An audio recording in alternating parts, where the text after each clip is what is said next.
Welcome everyone. I hope you guys are doing well today. Nimby, hello. You're first as always. I hope your day is going well. Love in Deepspace. They finally updated the main story, and my god, I saw Sylus and I just went ballistic. And I wanted to play it so bad, but I had to stream it. But thankfully, I finally have time. We're gonna go through the main story. But first, one thing. I remember when they updated the main story with routes for Zane, Xavier, and Raphael. I was supposed to stream that in November of last year, but things just kept getting in the way. I had to reschedule, and I have not played that part of the story yet. So we just gotta skip it for now and hope that it's not relevant in the update with Sylus and Zane. It might be relevant for Zane, so I might be a little lost, but I will be going through that main story branch for those three characters at another time. Probably not next week, maybe the week after. It all depends on how it goes here. Honestly, I was hoping they had it up into different chapters. I'm not sure how they split it up for this update.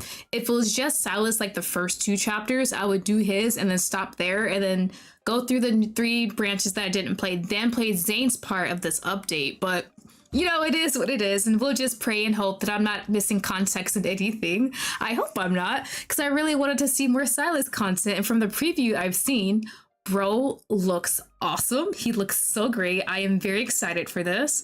Give me one sec while I fix the volume, because it is definitely low.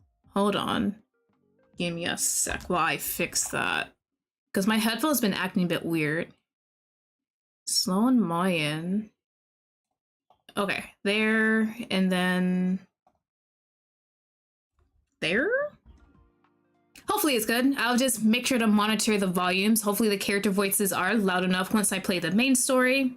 It's been gloomy a bit in my area. We've had rain for like the past 2 days, and it makes me kind of sad, depressed, because it's been so nice and sunny like the last week or so. But oh well, I have Sylus to sit here and take care of me. I'm very excited for this. I've been waiting for Sylus update. Event? What is it? I think the next card is supposed to be Xavier. I saw they did a preview for that one. Thank God. That means I can save up for Sylus. I think next, is it Caleb's birthday banner? I know a lot of people are talking about that coming up soon, so they had to skip some banners. But I think I should be fine in the saving department until another Sylus card, which should be a while, hopefully. We just had like the quintet banner, and I think the next one is what I have to worry about. But I should be fine in the saving department. And I think that's everything. I do have a cat with me today. I have my Black Void, my little fatty Price. He is knocked out in his little cat tree beside me, so he should be fine. I know he's been knocked out for quite some time, honestly. He only woke up when I went to pet him. He looked at me, kind of glare, and then right back to sleep. So he probably didn't appreciate I woke him up. But we're gonna go ahead. Yeah, see, y'all, I didn't do it, and I feel so bad. I was supposed to, but then things got in the way, and I was like, damn, I definitely need to do that. So we're just going to pretend these three don't exist for now. I swear I will go back over them. I do want to play Death and Rebirth, though. I need my Sylus content. So with all that out of the way, we're just going to go ahead and dive on in, and hopefully the sound is good. So I might pause at the very beginning just to make sure the sound is good. All right, Death and Rebirth. Within the span of a single month, the Far Space Fleet's significant return and subsequent secret departure stirs intense public discussion. Doesn't look like it's high. Hold on. Yeah, give me a sec while I actually fix the audio. My audio's been a bit weird lately. Like when I play Love in Deepspace on my Elgato capture card, it doubles the sound, which is very weird. So I have to switch my audio to my PC instead of it coming out of my headphones. I don't know if you guys can hear it if it happens. I've never tried to test it out because I was a bit scared to. Well, let me see if I choose something else. I usually just choose headphones. That didn't work. Hold on. Hold on. Give me 1 sec. I got it. It's gonna be loud on my end, and that's the sucky part. If I switch over to Pixie... Yeah, okay, hold on. 1 second. My audio's so weird. Making sure the microphone doesn't pick it up on my end. Okay, I think I got it.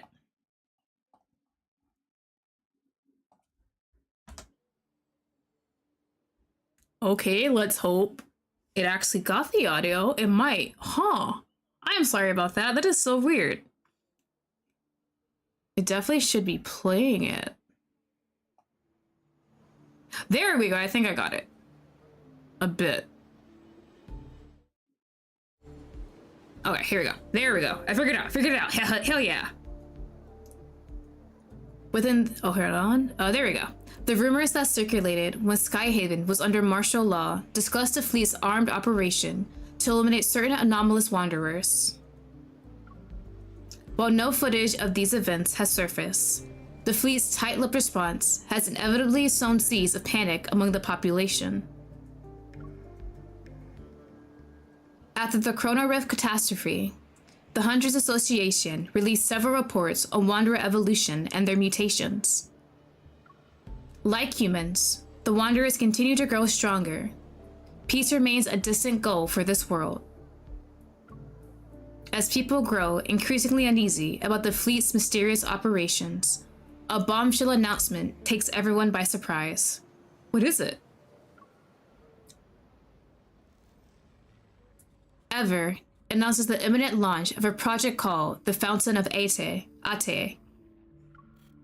The 40-second preview quickly becomes a global sensation and the local focal point of discussions worldwide. The internet debates the development and application of protocore technology. Skyhaven, powered by protocore energy, becomes the target of widespread criticism due to the fleet's recent actions. Countless conspiracy theories emerge. Beneath the floating island, Lincoln's scattered lights weave an intricate web across the land. In the windless night, dark figures flit by glass walls. They've quickly masked by the red glow of aircraft warning lights atop skyscrapers. The unrest brewing online seeps quietly into the physical world and ferments under Lincoln's facet of normalcy.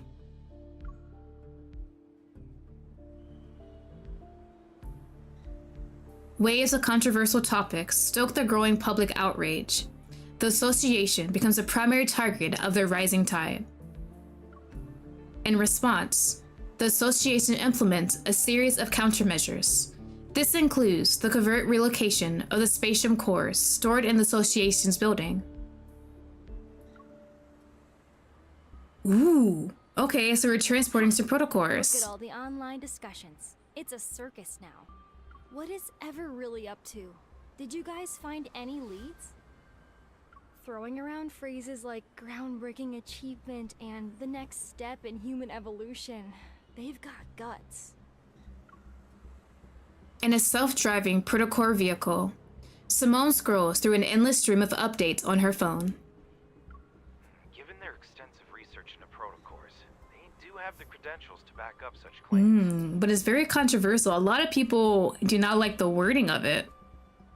As a protoist, I'm all for advancing protocore tech, but Ever, with methods as sketchy as theirs, they might drag us down with them. The Fountain of Ate has reignited the purest attacks against protocores.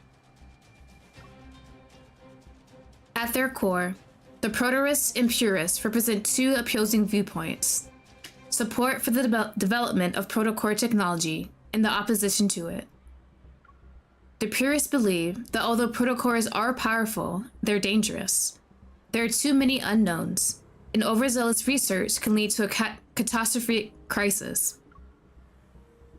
In earlier years, they urged humanity not to be blinded by profit. They argued that using Earth's natural energy resources was the only way to ensure civilization survived in a stable condition. Our members. Ooh. That's why we need to transport the spatium core and Okay. So we have some purist radical members, actual people wanting to stop the use of protocores. Interesting. I just assumed they'd be the type of people who'd be like protesting, like, hey, stop this, not them actually taking action. So they really believe in what they think about protocores are that dangerous and want to stop the use of them completely, even if it means doing something illegal. both of you need to be on high alert. But see, that's the thing. We know protocores can be dangerous under the certain conditions. And do these purist people really know a lot about protocore and protocore technology? Because if they do want to, like, what's the word? Steal something like a protocore, like from a high association, like the Hunters Guild, how would that work out? Would they have a way of disposing it, or would they just hide it themselves so no one else can use it? But that's still dangerous in of itself. If those purists dare to cause trouble, they can say hello to my protocore particle cannon. Damn, girl, hold on. Don't blast holes in them. Be too hostile. While they're traditional, certain prototypes can be just as extreme. After all, we've only researched less than 10% of a protocore's potential. There's nothing wrong with maintaining a healthy respect for the unknown. Wow, Andrew. A deep space hunter like you is defending the purists? They're the ones trying to stop our technological progress. Haven't the purists been quiet for several years now? That's because our protocore tech has developed so rapidly and successfully these past few years. The stuff's been integrated into every aspect of our daily lives, big and small. The purists always insisted that humans shouldn't develop protocore technology. But the reality is, humanity can't live without it now. Facts speak louder than words. That is true. If protocore technology and the research of it is like in everyday things, it would be hard to just stop using it, right? Especially with like energy and stuff like that. Improving a person's quality of life, fighting wanderers, and helping humanity explore the deep space tunnel and secrets beyond our universe. The prototist vision for the future is being realized one step at a time.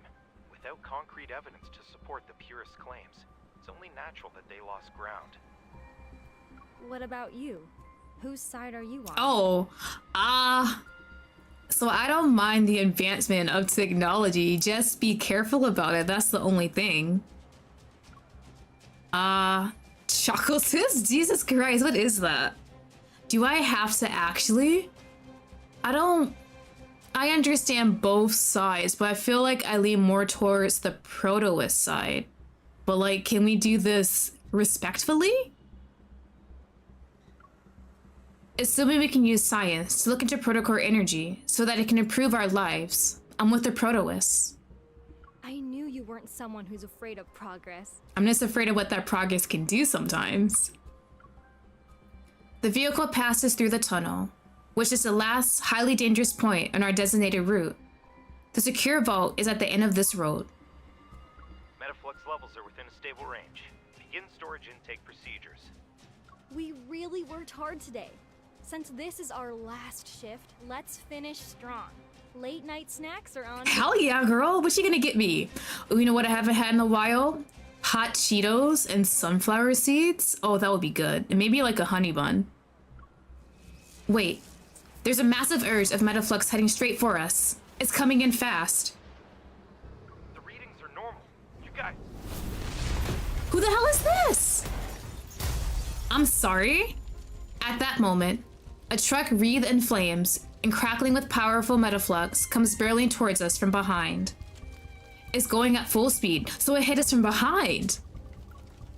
As soon as Simone and I jump out of the cargo hold, our transport vehicle is violently thrown into the air. An explosion releases searing heat behind us. We have an emergency. Transport vehicle 109 is under attack. Coordinates are being transmitted, requesting backup. Before we can find our footing, there's another explosion. Protocol particles drift around the overturned transport vehicle. Through my blurred vision, I see several distorted figures emerging from the flames. Are they just regular NPCs, or are they going to be important? Go. You're free. Huh? The unfamiliar voice is masked by the crackling flames. My ears are still ringing, and I can't tell if what I'm hearing is real or just in my head. Was she saying that towards me or something else? It's just me and Simone in the truck. The only thing is like the protocol, right? It's a shame we're seeing each other again when you're in such a pitiful state. Who are you? Have I met her before? Bro, don't tell me she's in the routes I haven't played yet. Oops. Did Josephine ever mention our time Wait a minute. together at the Gaia Never Research mind. Center? You know grandmother? Who are you? I guess not. Of course, I keep forgetting everything connects back to grandma. Excruciating pain tears through my entire body as my heart begins to tremble uncontrollably. Who I am doesn't matter. The real question is, who are you? She suddenly grabs my throat, and a sharp pain pierces my neck. It's like 1,000 needles just stabs me. I feel like I'm suffocating as I lose control of my limbs. My heart pounds violently while a chaotic force stirs within my body. Blood trickles down my forehead. Through my crimson-tinted vision, I see the container holding the spatium core roll into view. You were born in the depths of deep space. You were supposed to be ours. A one of I'm sorry? precious creation. Yours? Ma'am, give me more lore even though you're choking me right now. Without the key, the fountain of Ate will Ate, that's how it remain is. a poor imitation. So they need me.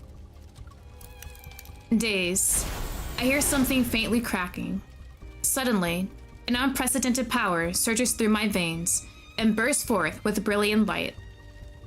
The key belongs to no one else. You are the one who holds all of its secrets. Am I in a hospital? Yeah, I figured. Okay. We met some mysterious lady who apparently worked with our grandmother. We have more information about us. I need more though. That wasn't enough. That's like a little sneak peek. It's like, hey, here's something that'll make you wonder even more. I want the full picture, but I'm sure we're not going to get that all today. Transporting the spatium core was a classified mission for special operations. The attack wasn't revealed to the outside world. So how did they know? That's the thing. Did they just happen to see our truck and think, oh, that's where that thing is, right? After spending 2 days in the hospital, Simone and I were ordered to suspend all missions and focus on resting until we made a full recovery. Afterward, Jenna secretly visited us to reveal the truth. The association president, as well as others, suspected there is a high-ranking mole in the association. That's what I figured. Okay, so we have someone helping out the enemy. Since Simone and I were now known to the enemy, we needed to lay low. Our temporary suspension was to protect us and serve as a smokescreen. So we have a mole in the association, but did they ever really confirm if they're a purist or a protoist at this point? Like, they blew up the truck and the lady talked to us. I'm assuming protoist for her, right? If she worked with our grandmother? Or maybe working with our grandmother made her feel like she didn't like that stuff and she became a purist? I'm leaning more towards protoist at this point, though. Externally, the radical purists needed to be handled with caution. Eternally, dealing with the mole would inevitably disrupt their plans. Jenna didn't really talk about the spatium core. She just gave me a look that told me to be patient.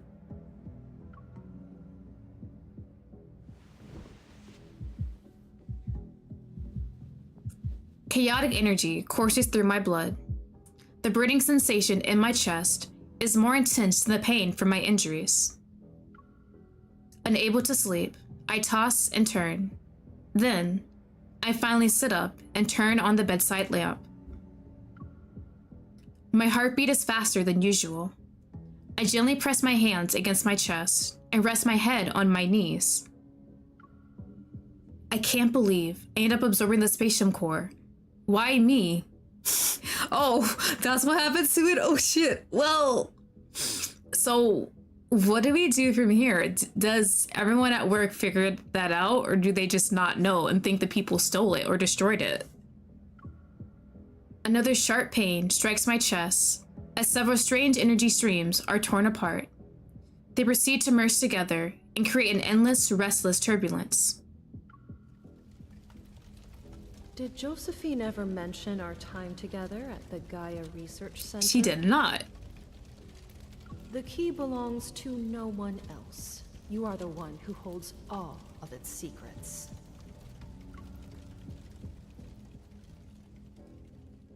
Grandma. The research materials Grandma left behind might not just be an unfinished story. They could be a link in a much larger chain. Unicorn and the Gaia Research Center. That's where time is stowed away the truth I seek. The Gaia Research Center. If I remember correctly, it was in what used to be the most prosperous district, now known as... And what a nice sound, Sylus! Please, please, please, please. Let's see if there's a key waiting for my return. Once my injuries are healed, I don't hesitate. I report my next target during my administrative leave to Jenna via secret comms channel. Oh my god, y'all don't understand how the biggest smile on my face was say shit, what in 109 zone, Sylus. The ruins of the Gaia Research Center, located in the N109 zone.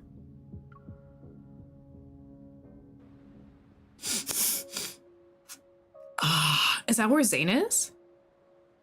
Amidst the snow-covered mountain stands a building of precise geometric perfection, the Fractal Library. It was erected at an unknown time. The library doors slowly part. Wearing robes. Ooh, wait a minute! A young boy with snow-white hair pushes them open. A soft, ethereal light spills out from behind the doorway and touches the snow. White hair... What? The boy looks down and gently scoops up the small white creature by his feet. It's time to collect what's due from the 7-year promise, Shuchi. We need to pay the emissary. Damn, not Sylus. I wonder how he's doing. How have these 7 years treated him? Is he getting along with his classmates? Did he succeed in his thesis defense? As the white light fades, the boy's foot sinks into something soft. Snowflakes fall onto his head. He's surprised. Huh? How did the library end up here? Oh? Did I mess up the incantation? I pray this is something I did not miss in the story routes. The white creature suddenly leaps down and runs away. Its tail playfully draws arcs in the snow behind it. Shuchi, I know you haven't seen snow in a long time, but that doesn't mean you can just run off. The boy hastily grabs his traveling bag and runs after the creature. He manages to catch his tail just before he falls face first into the snow. Behind him, the massive library doors slowly close. Do not get locked out, sir, please. He raises his hand, only to realize he left the SSS bracelet the emissary gave him in the library. Oh, Book of Answers, just this once, would you be so kind as to tell me where I am? His bag suddenly bulges as a thick book emerges from it.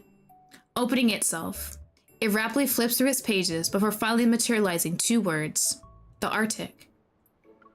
How long will it take to get back to Lincoln City? The Book of Answers flipped its page once more. 8,000 kilometers. That's a lot, isn't it? In the desolate Arctic, a boy and his companion silently drag their luggage, their figures gradually vanishing into the endless expanse of white.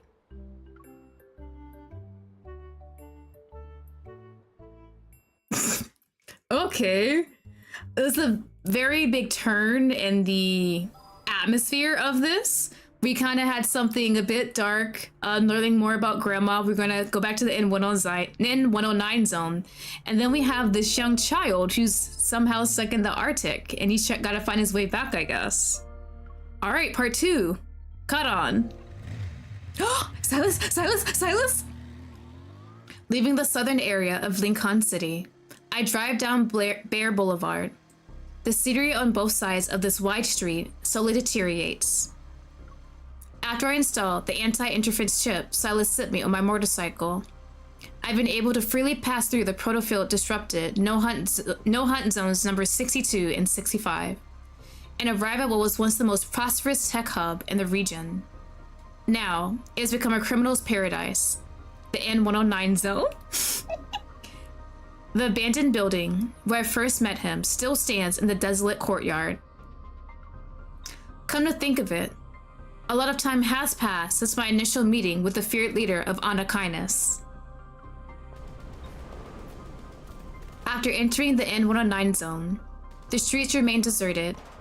Not a soul could be seen, but it becomes livelier as I approach the central district. A river of people flows through the streets. They surge with me toward the same destination. What's going on? It's not like it's coming from Kadon.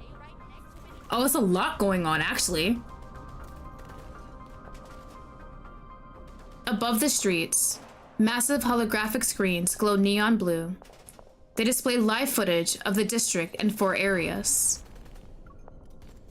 A scarred woman is bandaging a knife wound in her shoulder at a street corner, and a boy who cornered a wanderer in a dark alleyway rips out its protocore with his bare hands. Goddamn! A gang member plunges a dagger into his companion's chest. Isn't Kadon supposed to be a trading hub? Why are they fighting? At the top of the display, rows of names and numbers flicker rapidly. Old ones are erased as new ones appear in their place. Is this some kind of competition? Nothing that happens in the N109 zone surprises me anymore. I turn my attention away from the massive display and keep trying to call Sylus. Bro, pick up please, it's your kitten! When I visited the old workshop, its owner knew Grandma. They were probably colleagues. If I want to find out where the Gaia Research Center was located, he probably has some leads. Sylus has raced through the streets to get us to the odd workshop, and I was unfamiliar with the N109 zone back then. To find it again, the most effective way would be to ask Sylus. And he's not answering. Alright, fine. I'll just fetch him from Anakinus' base. Jesus! Driving my 270 HM, I'm about to make a turn into the alley ahead when a bullet whizzes past me. It grazes my temple. I'm sorry? That was actually a really close call. Hello? Jesus, okay, we're actually going in this. A lot of action. My body lurches to the side as I dodge, but the momentum sends my bike sliding, and so it crashes into a corner. It's completely wrecked. Of course it is. Of course we couldn't just had a nice, lovely time in the N109 zone, right? I barely regain my footing when another bullet tears through the air. It's heading straight for me. Sylus? This would be a great time for Sylus to save me and appear. A cane flashes before me and deflects the bullet. It ricochets into the wall and leaves behind a smoking hole in it. Watch your step, kid. It's not You Sylus. shouldn't wander into. An older man. Who are you? At my feet, a thin orange-red laser stretches across the street to the buildings on both sides of the street. Is that what shot me because I triggered something? Caron is hosting its triennial Zalion hunt right now. Everything beyond that line is in the killing zone. Oh, so it is some kind of competition happening, and I have just so happened to be right at the right time, right? One step is all it takes for the surveillance drones to lock onto you with their multi-lens systems. Then they'll automatically register you as a participant. Oh, do I need to go there? Every criminal in the N109 zone is waiting to hunt down the lost lambs who walk in. Is that where Sylus is? Is he just having some fun, or is he just watching it from somewhere else? I dust myself off and get up. Who are you? The man before me appears to be in his 50s or 60s. His white hair is neatly combed under a gentleman's hat, and he's using an old-fashioned cane as support. He stands in the stark contrast to the chaos of these streets. I'm just a ferryman on the river. Sir! I help travelers cross. To the afterlife? What do you mean? Are you planning to cross Caron's river? I think I might have to. Like a king surveying his domain, he turns to look at the eastern and western districts of Khadon that are surrounded by orange laser barriers. Shall I be your guide? You're kind of creepy, man. Oop.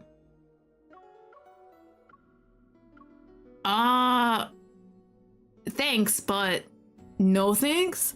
I feel like I can't really trust anyone besides Sylus and that mechanic at this point. Like, the whole competition going on is obviously not right, so I gotta be careful. His offer seems harmless, but that curious glint in his eyes makes me hesitant about accepting his help. Experience has taught me one simple lesson. When someone becomes interested in you, trouble isn't far behind. Thanks, but I'll take a different route. The killing zone spans across 8 streets, and the arena in Caron's central district is its epicenter. Are you saying I need your help either way? Ambushes like the one you experienced can happen at any moment. Taking a different route might not be the best choice. I'm gonna have to accept your help, aren't I? Right before my eyes, he steps over the orange-red boundary, but the attack I expected to happen never occurs. I cross my arms and study his gaze, which seemingly shines with goodwill. Are you trying to make me ask why you weren't attacked? He reaches behind his ear and produces a round chip, no bigger than a fingernail. This is an ID camouflage chip.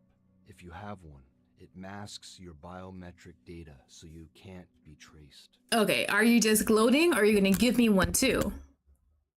As long as you're within 3 steps of me, you'll be within its range of concealment. So we're really gonna have to work with this guy for a bit. I take the chip and examine it. My eval doesn't detect anything suspicious, so I hand it back to him. Alright, I'll trust you. For now. With my biometric data amassed, I follow this unfamiliar elderly man into the devastated eastern district of Khadon.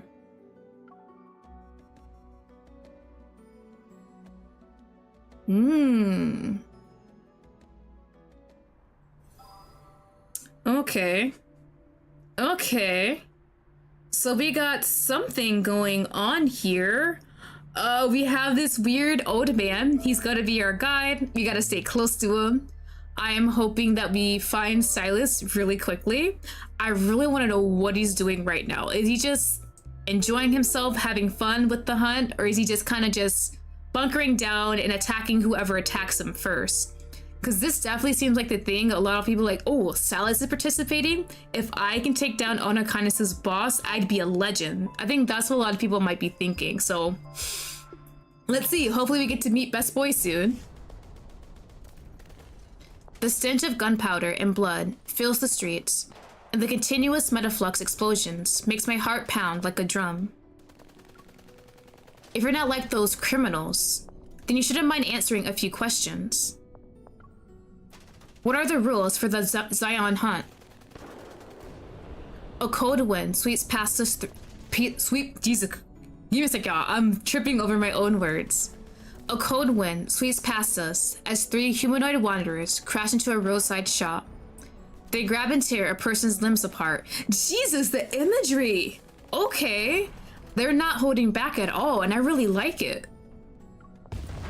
But then, a sudden protocore explosion engulfs the storefront. They're like that. Hunts of the primal variety. People become hunters and prey to fight for a gold coin.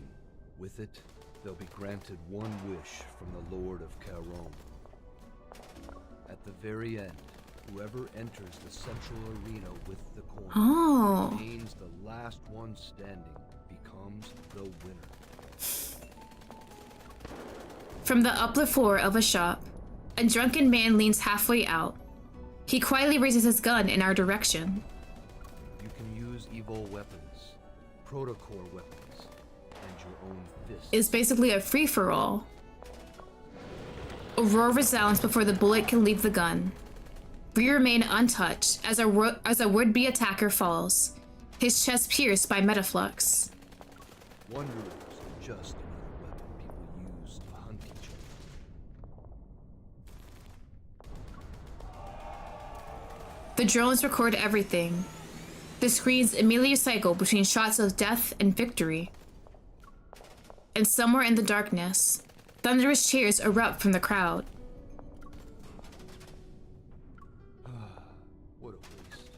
I've seen him before. He's formidable. Oof, well, RIP to that guy. The man stops. His hands clasp over his cane. He closes his eyes as if to observe a moment of silence for the deceased. Isn't it brutal? I hope you weren't frightened. It takes more than that to scare me. I've witnessed death worse than this. Indeed. Life has a way of catching us off guard. Stepping over the fallen body, he leads me to a place with a brilliantly lit sign that reads, Elysium, the true paradise.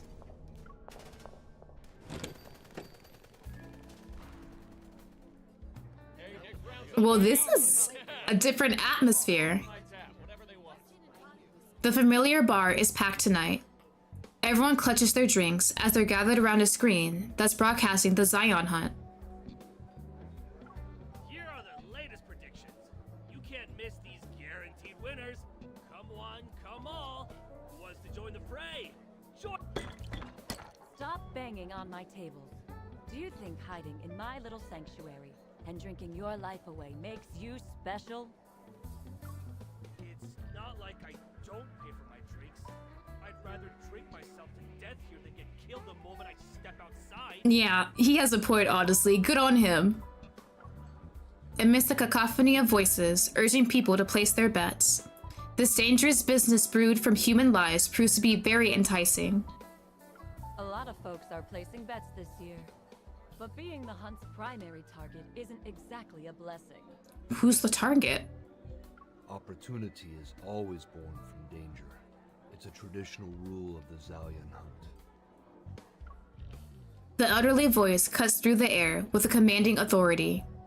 Everyone turns their heads at the same time. Our old man Dimitri. Dimitri got a name! Who's your pick this year, old man? I need to discuss something with a friend.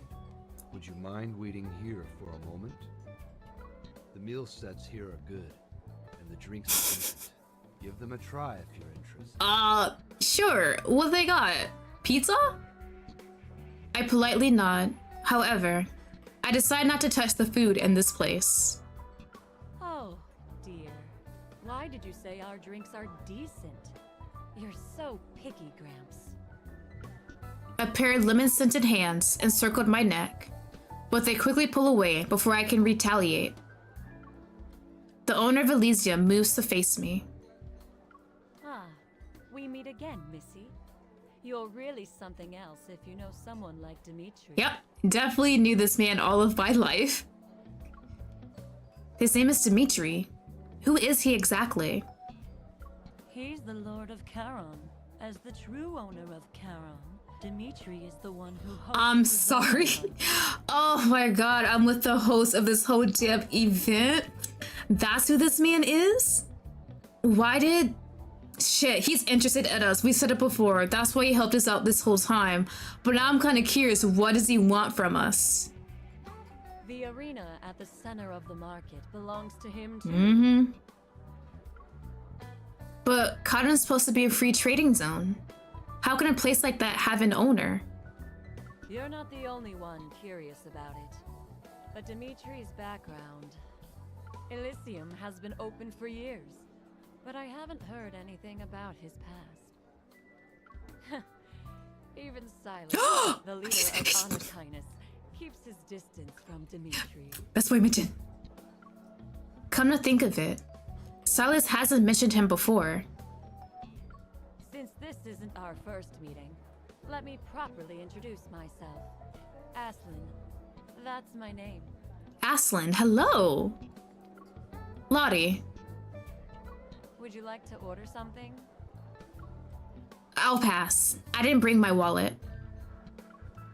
Aslan's lips curl into a mysterious smile. Elysium doesn't always collect payment in cash, and our services extend beyond just filling empty stomachs. Bro, how am I supposed to pay for my drink though? What are you suggesting? Before I can ask for details, Dimitri returns and gives me a nod. I've finished my business. Come here. I'll escort you out. Behind the counter, Aslan lowers her voice and winks at me. If you need anything special in the future, ask for the connoisseur's menu. I'll give you a 20% discount. Connoisseur's menu, remember that. Bye-bye. Come back soon. Bye-bye. Of course. The change in atmosphere. As I step outside, gunshots, screams, and maniacal laughter fills my ears once more. It's hard to believe that this refined, utterly gentleman beside me is the master of a hellish domain. So, I heard you the Lord of Kadon.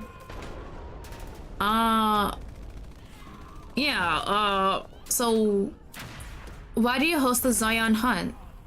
Do you enjoy watching people fight and kill each other? Fighting, killing, surviving by any means necessary. That has always been the way of life here. With or without the Zion Hunt, the cycle of violence would continue perpetually in the N109 zone.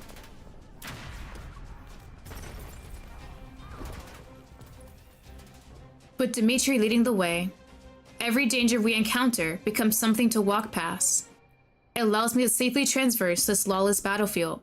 I'm just now realizing the reason why he has that chip so he's not detected is because he's the owner, he's the host of this whole thing. That's why we'd have this technology, I swear to God. I thought it was like a special worker. Technically true, but not in the way I was thinking. Mephisto! Oh my God, it's Mephisto! Come here, Brady.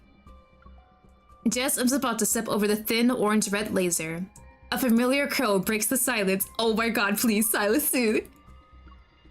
Across the street, Mephisto perches on a lamppost. He looks at me and tilts his head. Hey, Birdie, you remember me?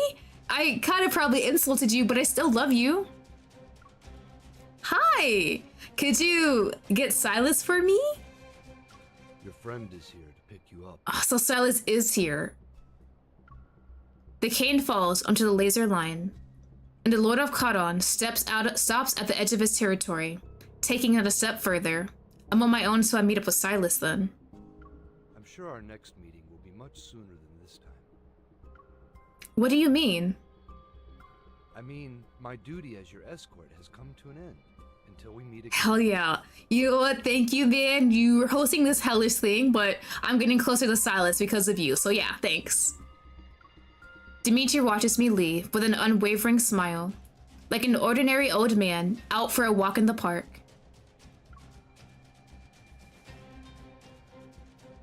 Sylus next chapter. Sylus next chapter. That's all I'm praying for, y'all.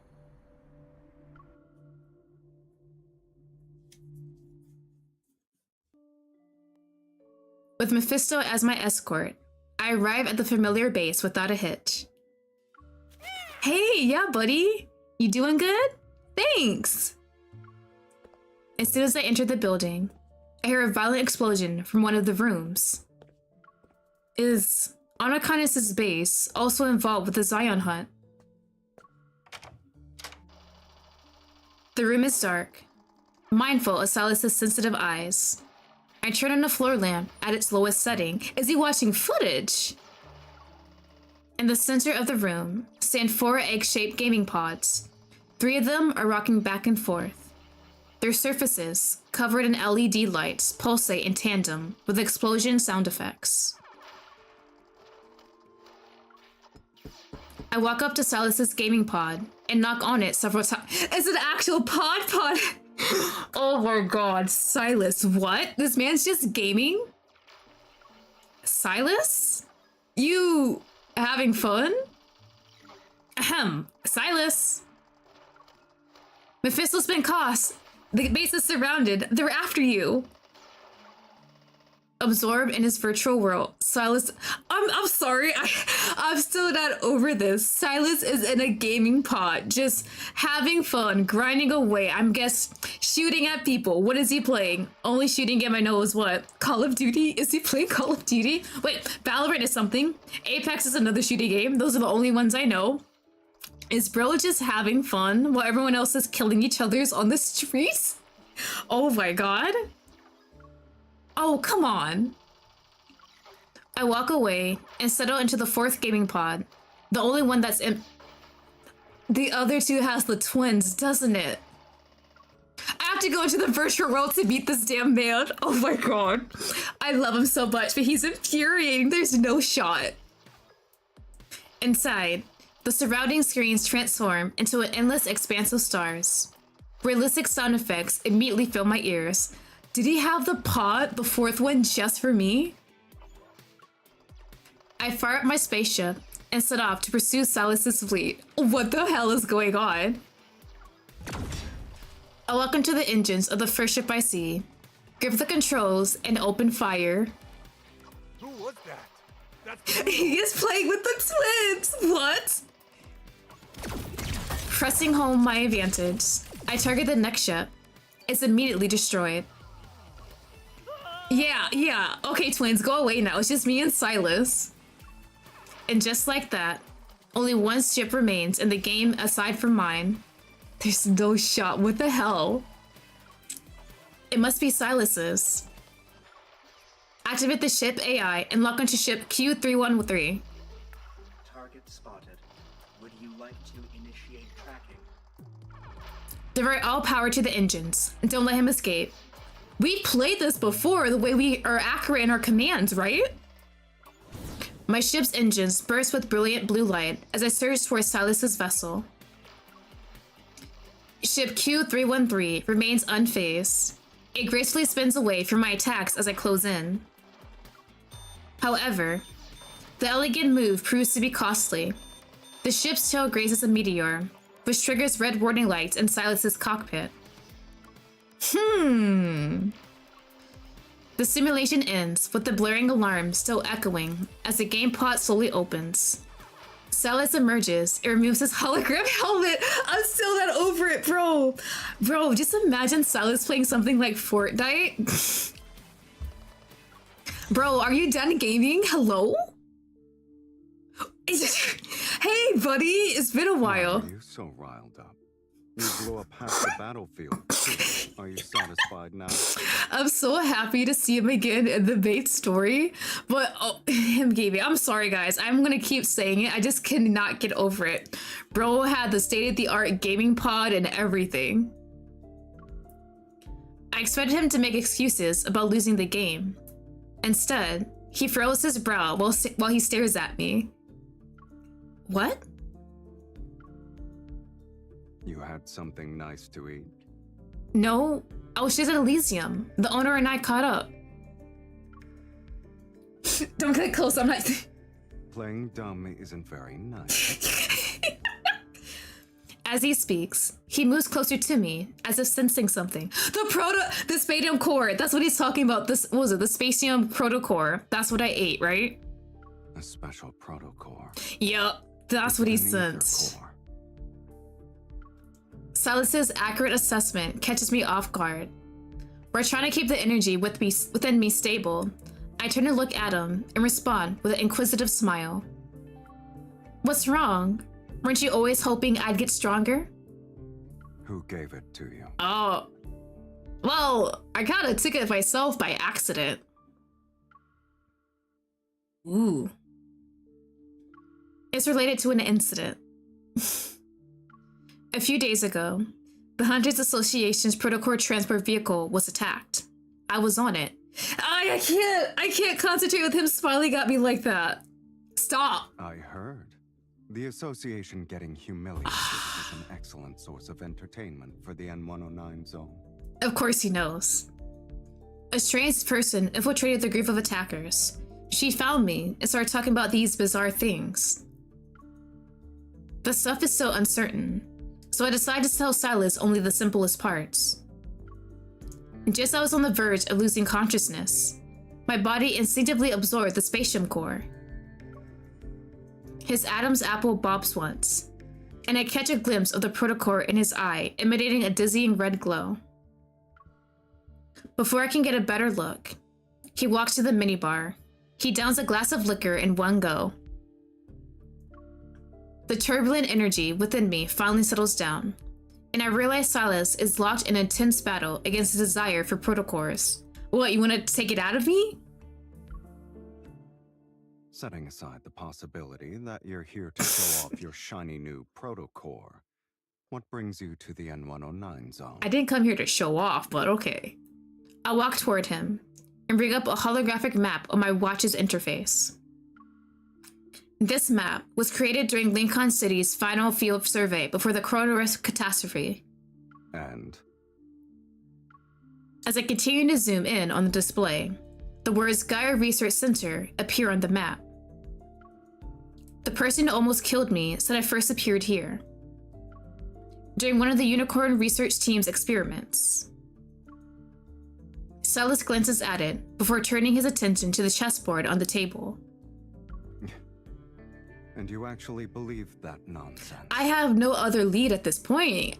What else am I supposed to believe? I need to go there and find answers. Then I'll know if she's lying or not.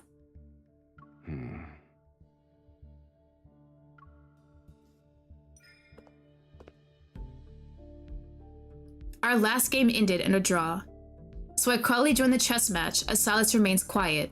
Oh, bro, I don't know how to play chess, but okay. After surveying the chessboard, I move up my rook from the back rank. When I was younger, I had doubts about my past. Later, I figured that so long as I was healthy and safe, none of it really mattered. But a human heart shouldn't contain a protocore. I need to find out who I really am, instead of waiting for a mysterious person to find me. As soon as I reach for another piece, Sylus immediately captures one of my pawns. And then what? Do you actually believe that learning about your past will make things better? When I see people, rather closer distance, suddenly racing toward a destination. Refusing to accept the unfavorable position, I look at the chessboard again. I take my knight, my only chance for a breakthrough. The one who seems to stay still may be left at a disadvantage forever. That's just what it looks like on the surface, kitten.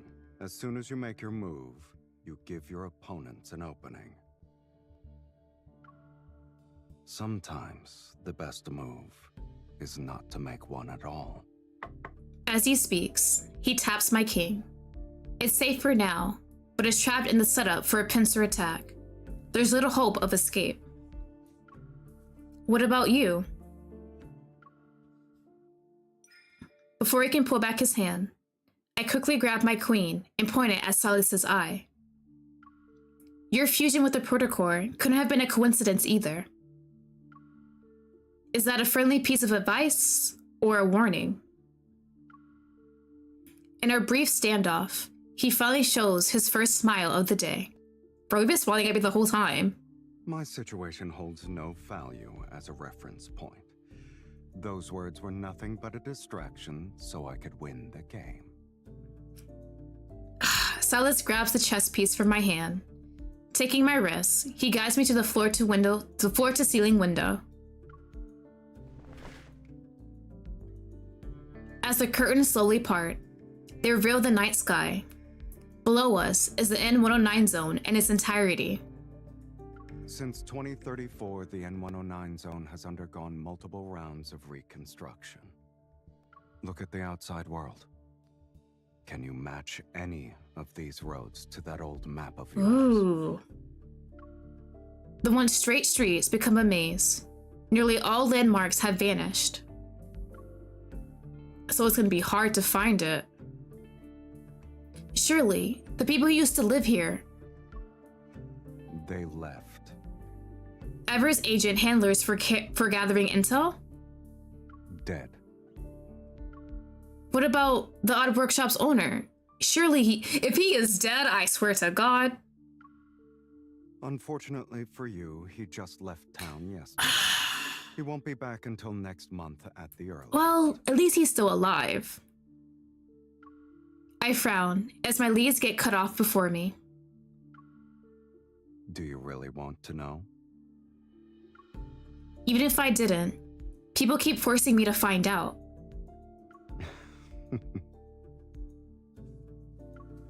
He pushes me closer to the window. Then I realize it. The only person who knows the truth has been right here all along. There, underground. Following Sylus's gesture, I see it. The massive holographic screen in the sky. It's the heart of the Zion hunt I experienced today. A paradise of bloodshed and revelry. The cut-on arena. Oh, we're gonna have to somehow make it there, right? Okay.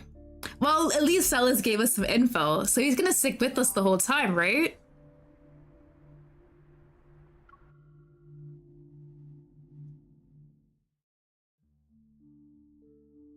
The massive holographic display makes everything feel strangely unreal. The latest rankings continue to scroll by. The individual in first place has remained unchanged since this afternoon. To hold the top spot for so long in such a brutal hunt, he must be strong. He's been at the top since last night. He's good. I'll give him that. Each change in the rankings marks the ending of another life. They know it's suicide, yet they so eagerly rush in. Is that coin really worth it? I see you know a thing or two. But fewer than 30% of the participants are there for that coin. Then why are they here? In the 109 zone, what matters more is the desire to hunt, the thirst for bloodshed, the craving for domination. Or a means to prove one's loyalty. He steps away from the window, and the curtains close behind him. Through the gap, a red X appears over the first place portrait before it vanishes forever from the giant screen. Based on your experience, how much longer will the hunt last? Since the dazzling neon lights have been blocked, my thoughts become clearer. The safest option will be to search under the arena after the hunt ends. By the looks of it, the finals will start tomorrow. This stage always ends Okay. quickly. It never goes beyond 6 or 7 days. That's not bad, but is there a catch? Does he want us to wait with him? Are we gonna have to go out there eventually? This year's hunt has some extra stakes involved, so the finals will be more intense. It'll be over in 2 days. After that, He walks to the sofa with measured steps and takes a seat.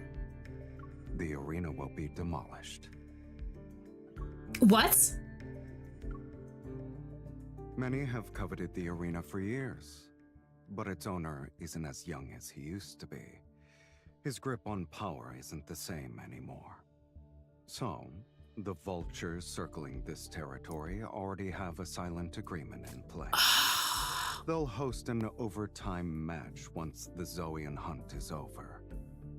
Looks like participating in the Zoion hunt is my last chance to find the Gaia Research Center. Yeah, of course, there's always a catch, so we are gonna have to participate. And breaking into the arena by myself is no easy feat. Who knows what awaits in the ruins of the research center? I can't waste too much of my energy on fighting. I need an ally. My gaze falls on Sylus, who's sitting on the sofa. Don't even think about it, kitten. You've been watching the hunt unfold from the sidelines. Don't tell me you haven't been plotting something. Are you implying you're the one who has all the schemes?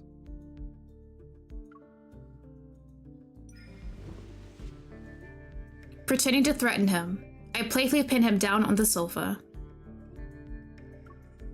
You said you don't mind me using you, and right now, I really want to use you so I can get into the arena. Hell yeah, Sylus! It's not like you lose if you join. It's a win-win situation, right? If you want to drag me into this, flattery and tricks won't be enough. I'm afraid I'll have to disappoint you, kitten. I have guests to meet, so I can't join you in your gladiator. Bro, who are you meeting that's more important than me? Who? There's a knock at the door. Luke and Keenan, who had left the gaming pods, have returned. Their voices come through from the other side. Boss, our people just delivered their report. We've taken care of all the goods ever brought this time. Ever? Leave a few alive. There's no need to be too thorough. Yes, sir. There are a few troublemakers in the area, boss. Can we... Do as you please. Thank you, boss. I love them so much. Your guests are from Ever.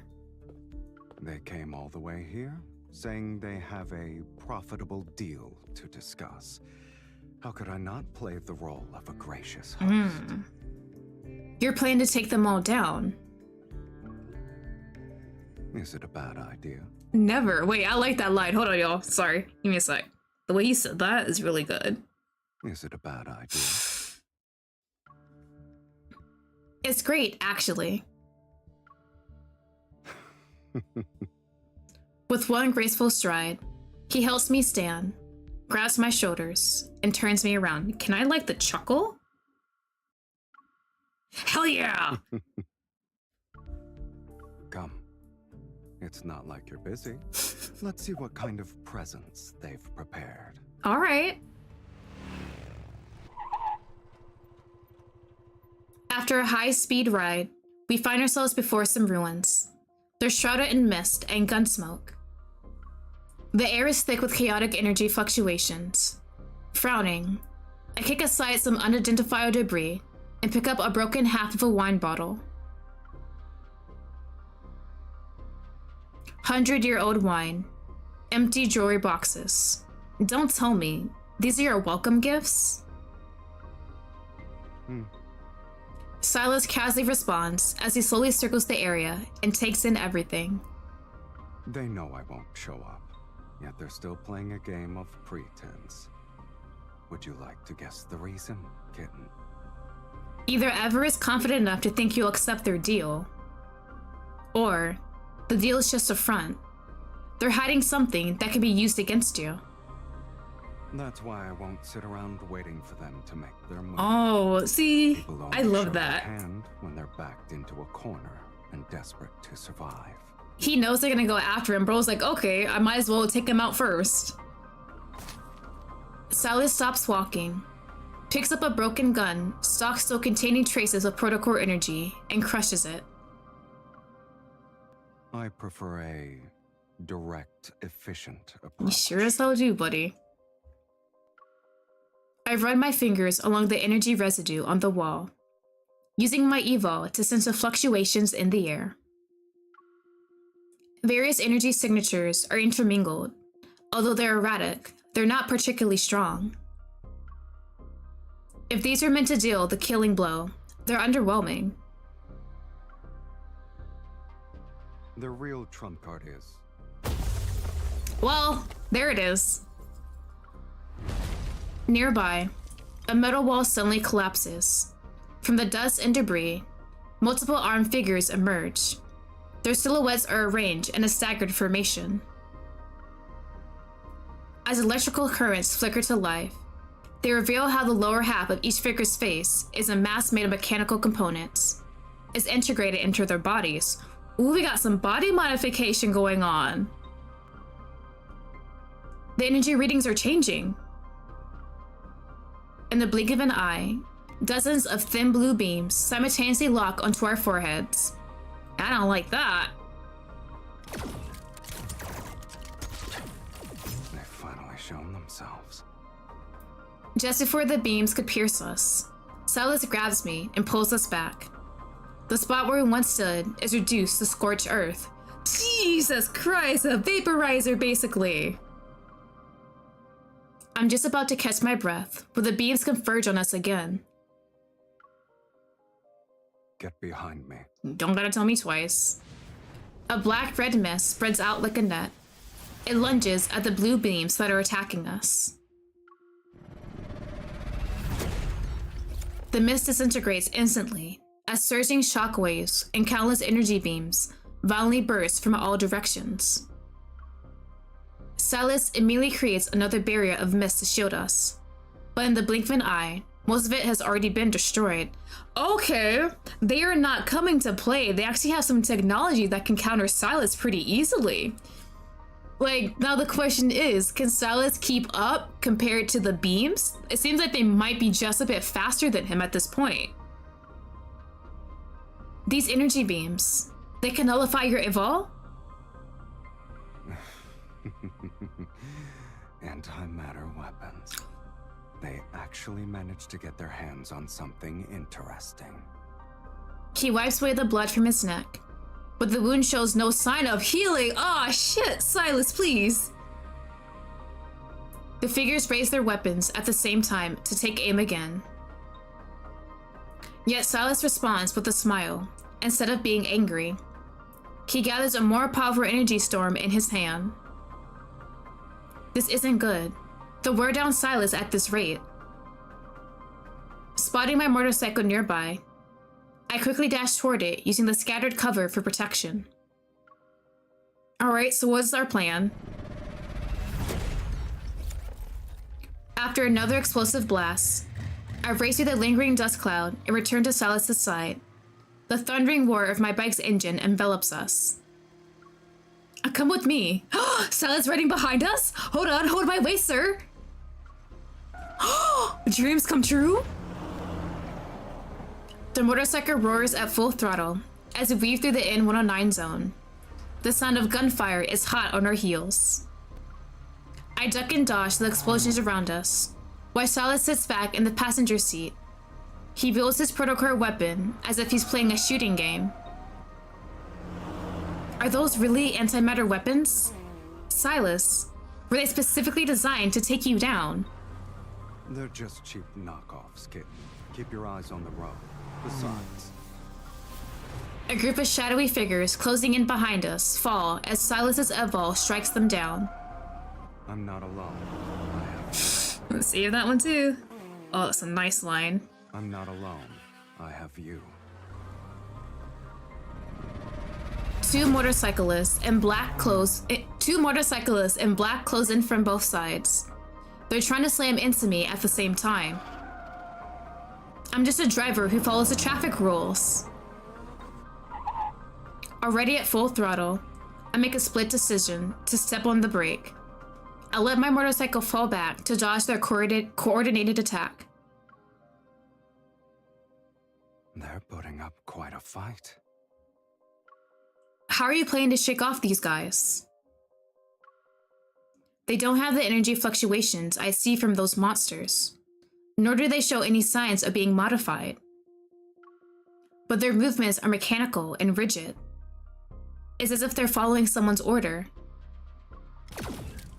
We don't have much time. We'll race caught on in 2 blocks. You better not forget to turn. Let's not crash into it, kitten. The boundary of the killing zone is ahead. The last untainted street marks the line between sanctuary and hell. A perfect foolproof plan quickly forms in my mind as I push my motorcycle's horsepower to its limits. True, entering with the leader of Anakainis. Amidst the wild howls of our pursuers, I charge toward the laser barrier. Well, that means I might end up being a target with you. Time seems to slow down as the orange-red light sweeps over the front wheel of my motorcycle. It watches over my bike and Sylus, who's behind me. Clearly unaware of Kadon's rules, our mass pursuers stop just before the boundary. They're forced to watch us slip away. Well, now we're kind of stuck here though, so good plan, but we're stuck here and we gotta figure out a way to somehow dodge or at least stave off these people fighting and killing each other. We turn into a deserted alley. My motorcycle finally gives out. Sylus and I dismount. Uh-oh. We end up here after all. Oops, my bad. But at least it helped you shake off those pursuers. I might have believed it was an accident if you didn't sound so enthusiastic. Our faces suddenly appear on the district's central screen. They're magnified dozens of times over. In that same instant, the gunfire echoing throughout the killing zone falls silent. Whoa! Then, the still air brims with passion as screams resound. They're celebrating, or maybe going wild over Sylus's entrance. You got what you wanted. There's no turning back now. I like that. I just helped you out. It's time for you to return the favor. Go underground with me. We need to check and see if the old Gaia Research Center is really there. A life debt is impossible to repay. But since you asked so nicely, kitten, do I even have a choice? No, you do not. With Sylus's laughter still in the air, I navigate through the alley's debris and barricades and make my way toward the Kadon arena. Wait a minute. I'm starting to think you were planning to swoop in during the finals and catch everyone in your trap. I would never do such a thing. No! Get out of here! The way you said that. I would never do such a thing. Bro, get out of here. I would never do such a thing. I'm not nearly as clever. Bro, I'm not nearly as clever as you. That's hilarious. Okay, buddy.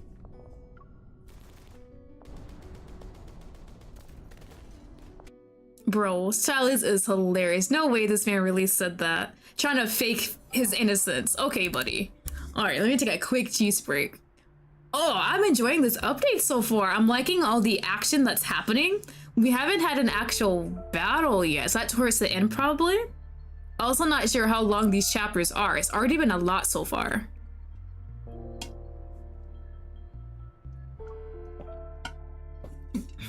Okay. Oh, this is an actual arena. Countless bullets whiz above our heads as I take cover. As soon as I crouch down, a missile destroys half of the wall before me. Oh my god, literally everything.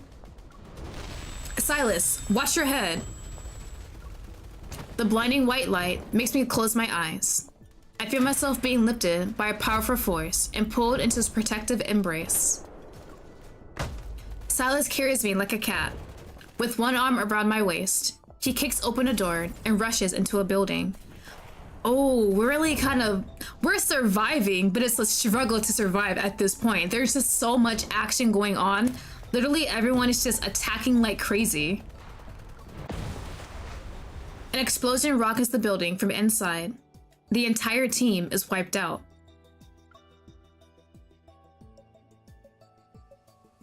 We're safe for now. Yeah, it's a for now situation.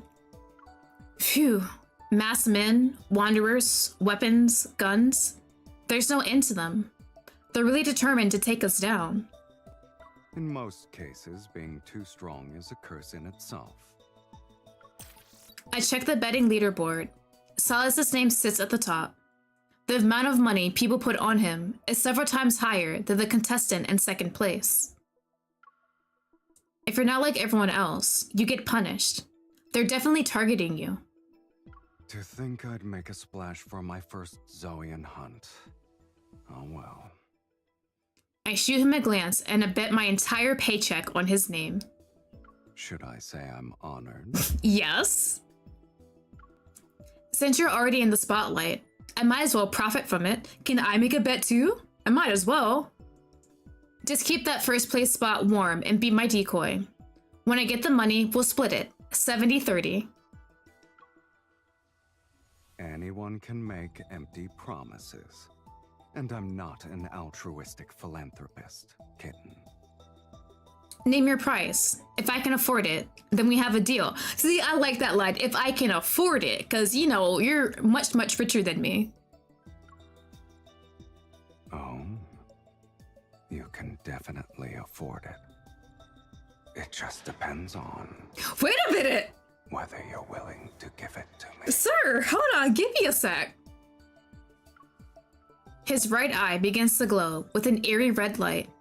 My heart races, and I try to look away so I don't get controlled. Congratulations, you are now in second place on the betting leaderboard. I'm sorry? Oh, why am I on the leaderboard? My communication device vibrates, just as Sylus fiddles with his phone. It's followed by a melodic notification sound of a successful payment. Sylus, no! Sylus, bet on me. Oh my god, bro said, okay, bet. I'm actually gonna bet on this girl. Sylus, what are you doing? You're killing me. What are you doing? I placed a bet on you. Now you have the highest odds in the game. Oh my god. Okay. If you win, I'll make a fortune. There's no shot, bro. Do you want to match my wager? Bro, do I got the money to do that? I shouldn't have underestimated you. You never make a terrible deal. Don't forget to split the winnings with me. 80-20. Oh, you're so greedy. I'm gonna save that one too. I'm gonna get a nice lines in this one.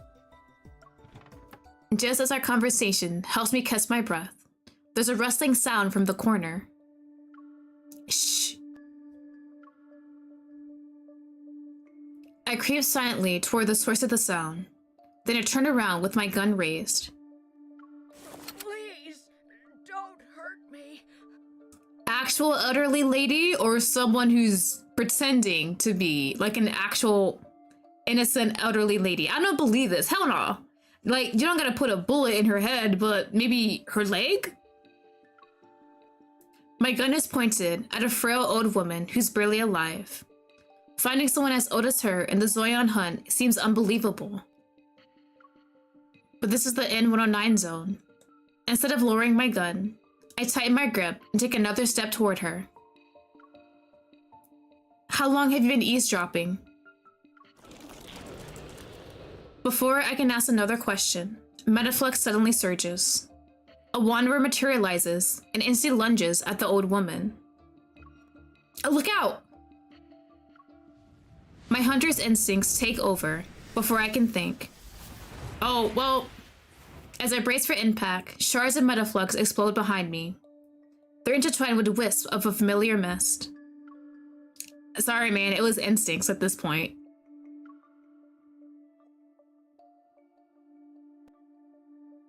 I turn around to see Sylus standing behind me. He flexes his wrist while traces of his evol linger around his hand. I take my eyes off you for 1 second and you just... My bad. My The bad. association definitely trained you. Bro, the first look he gave me, bro looks so mad. He's like, damn, girl, really? I'm grateful that you rescued me and gave me a backhanded compliment. Are you serious? I look down. A dagger pulsing with evolve energy is lodged in the lower right area of my abdomen. Is it the old lady? I swear to God, never trust old woman. And the old woman's trembling hands clutch its handle. I should have known. We were trained so well. We helped this lady and she stabs us. So, Sylus, what are you gonna do from here? I didn't mean to.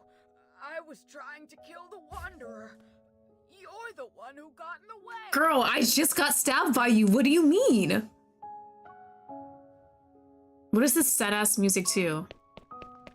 Sylus picks me up as the old woman releases her grip on the dagger and flees. Oops, my bad, Faye. I didn't mean to get stabbed in front of you. Trouble? Trouble? Hold on. Wait, Sylus Trouble? Fool. Me or her? A black-red mist starts chasing after her, but I hold back my pain and press down on Sylus's arm.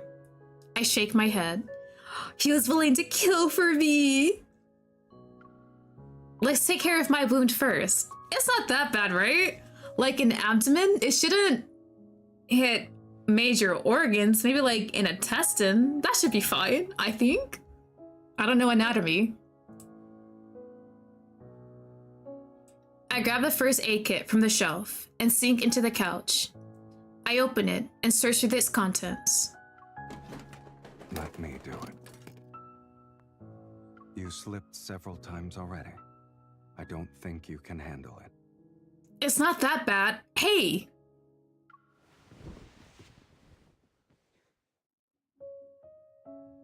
Black-red mist grabs my arm and lifts me into the air. Yet my fall is unexpectedly gentle. I find myself lying across Sylus's lap as he sits on the sofa. The first aid kit lands next to us. You'll break the latch if you keep doing that. The medicine sends a sharp pain into my wound. Trying to distract myself, I stare at the tangled cables on the ceiling. Have you counted how many cables are up there? I think I got maybe 20 so far, but there's a lot more on the other side. Shh. Don't interrupt me. Only got to 27. My tension shifts, and I meet his watchful gaze. Does it hurt? Oh shit, I can answer? Lie? I mean, what if I say, yeah, it does hurt? I can be vulnerable in front of him, right? It really hurts. This is a special antiseptic from Charon's black market. No one has ever claimed it doesn't hurt. Thanks, man. It's extremely effective since it makes wounds heal 10 times faster than normal. Really? Then the pain is worth it. I lied. It's just a saline solution. Ah, bro, get out of here. Stop playing with me. I just been stabbed, sir. That is rude. Sylus discards the cotton ball after he finishes cleaning the wound. He holds the hemostatic dressing between his palms. Then he pauses. You seem distracted. Are you thinking? Oh, my bad. Yeah. Are you mad? I'm kind of mad at myself. I'm not. It's just, ooh, hold on. Choices? I wouldn't say I'm angry. I'm just curious about what made her and the other people who live here turn out like that. Maybe they don't think anything is wrong with what they've become. One man's hell is another man's paradise.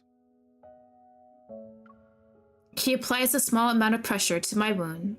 I wince and catch a playful glint in his eyes. I honestly really love how Sylus is protective of the MC in this situation. He was ready to take out that old woman so quickly. You can barely take care of yourself right now, but you're still going to worry about others? Most people here are foolish. They run after their desires and never realize the treasure they were born with. Don't tell me. You're talking about their lives when you said treasure. I'm referring to their soul. Sylus tilts his head slightly and points to his eye. Even at just 21 grams, the soul is one of the most precious gifts the universe has given to humanity. When you collect souls, are you basically stealing from the universe? Hold on, I'm gonna save that line too. That was nice.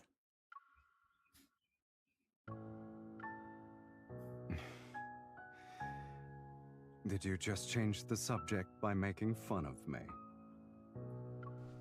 Can you stand up? Kinda? You shouldn't underestimate me. I jump up from his knee and stretch my limbs to prove I'm fine. Can I get like 5 minutes to rest though?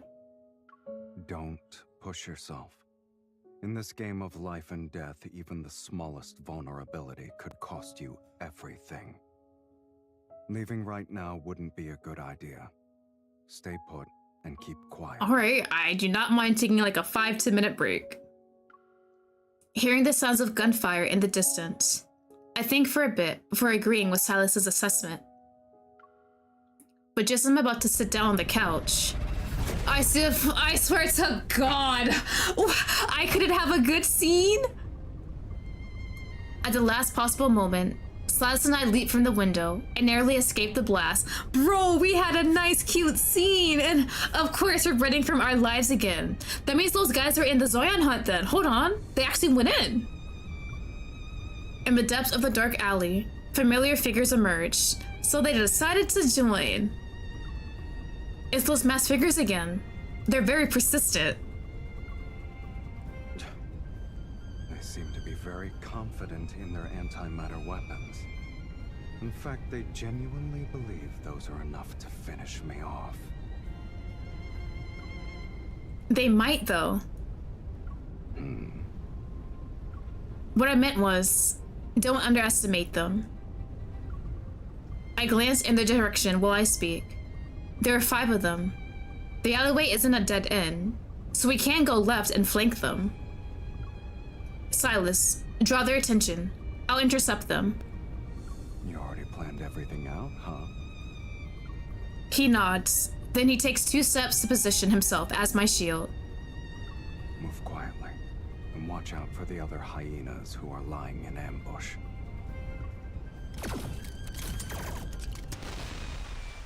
After the final thunderous blast, the dark alley is once again swallowed by nighttime fog and deathly silence.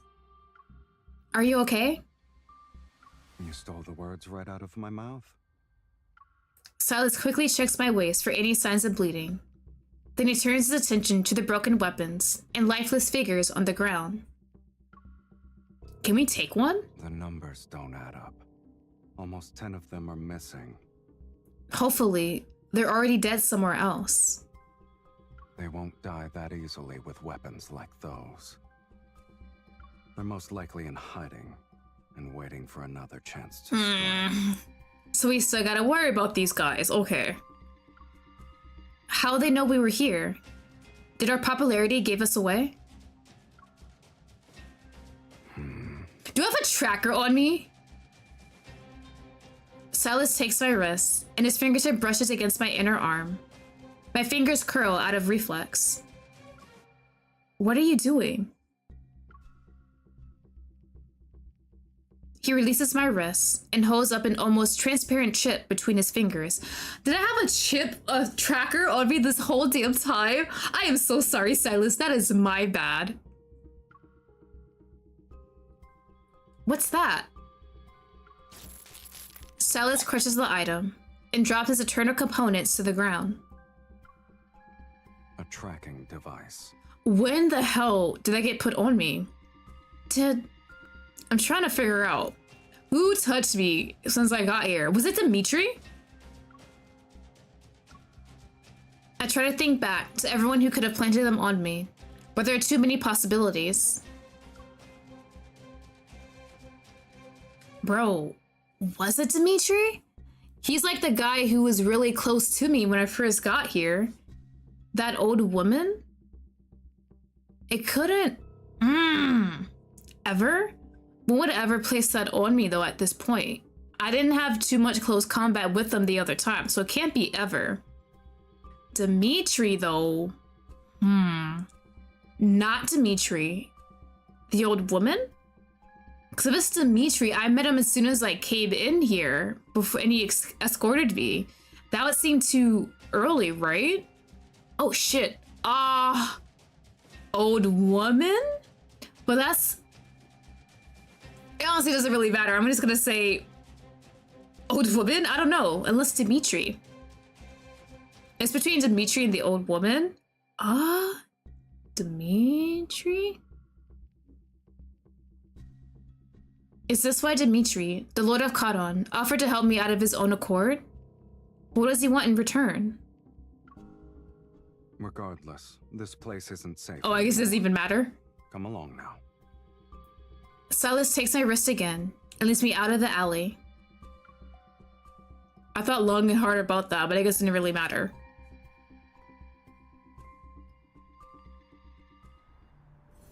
Alright. Soul time.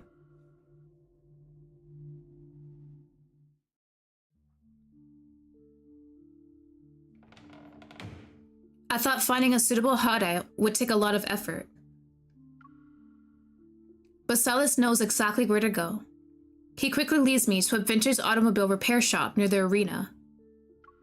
2 vintage street lamps flicker inside. A desert highway backdrop and bullet holes separate the entrance. It's quite fitting for our situation. After making sure we weren't being followed, I breathe a sigh of relief and pull out a chair to ease my pain.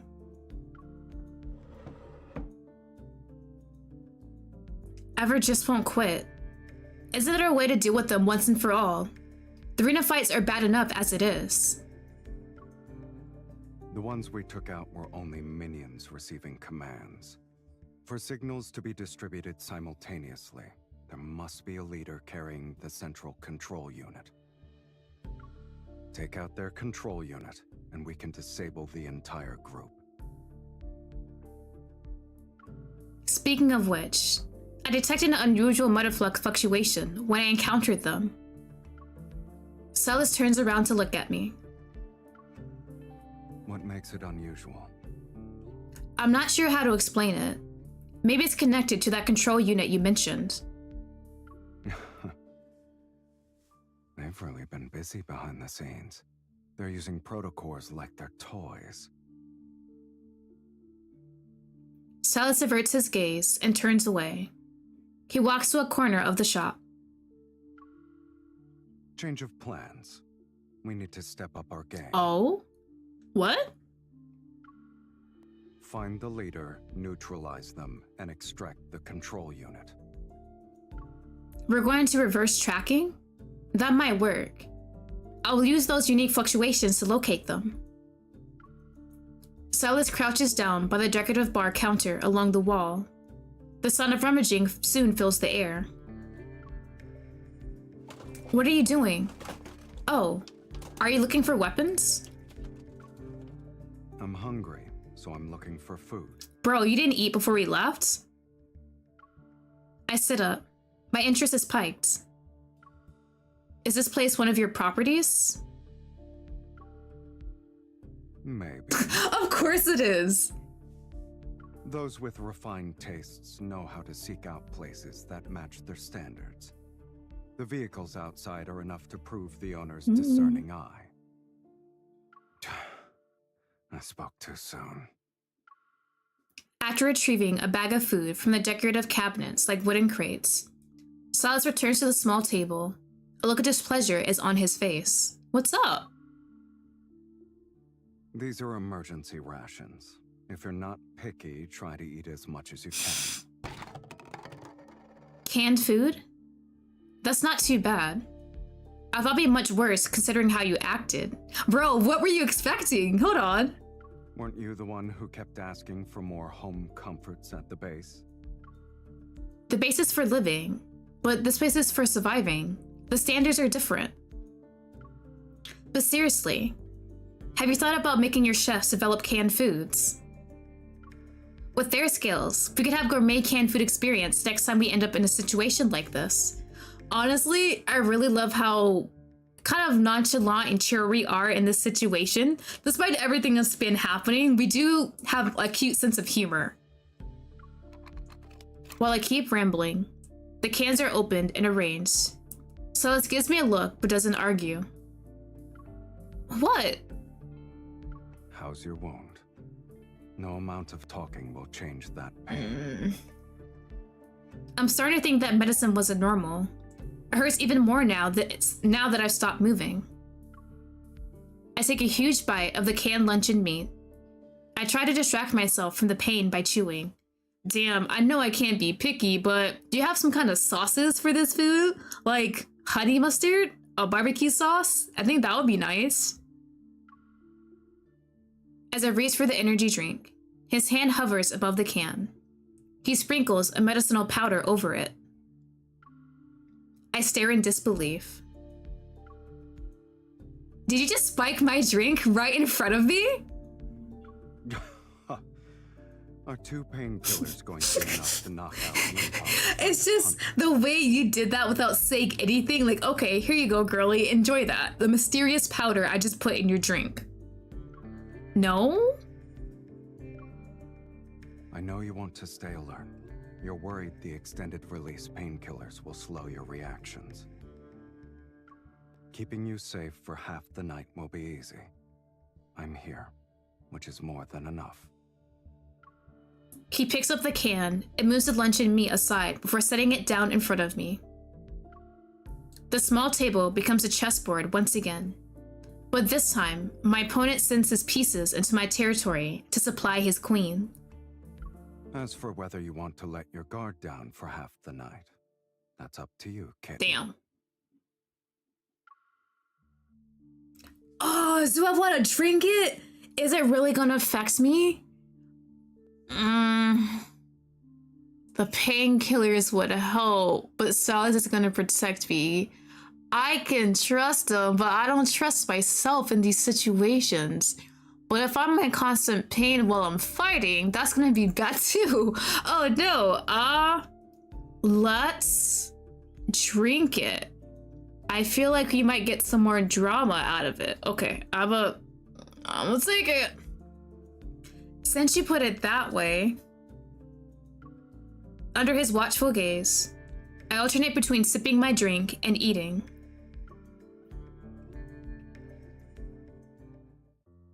We should be fine, right?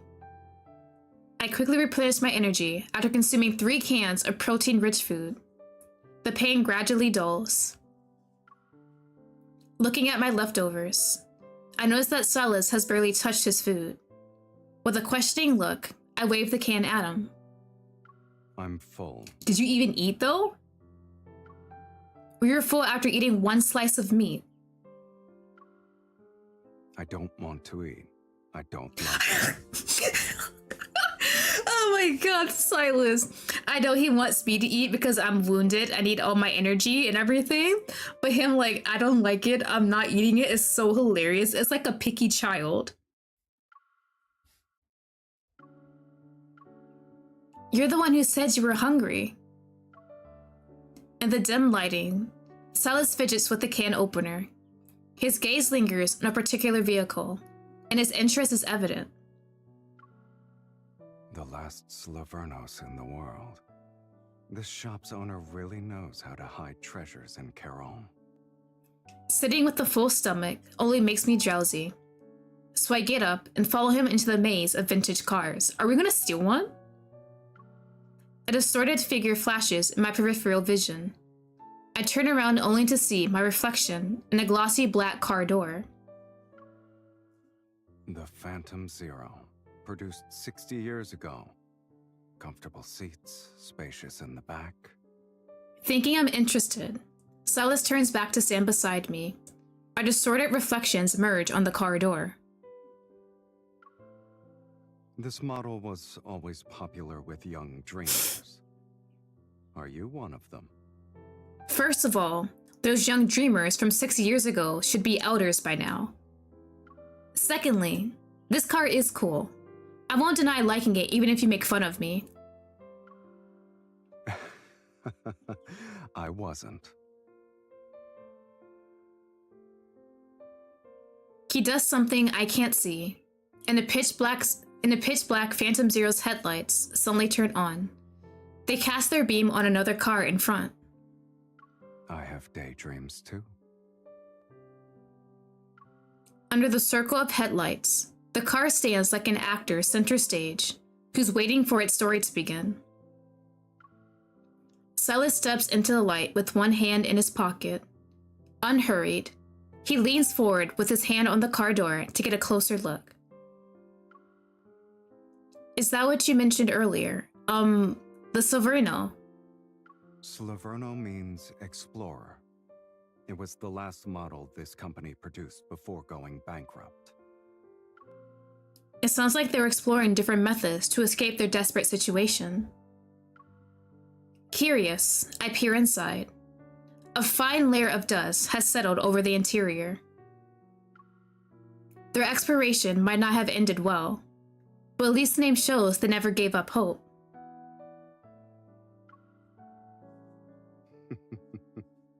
You have a knack for spinning inspirational tales.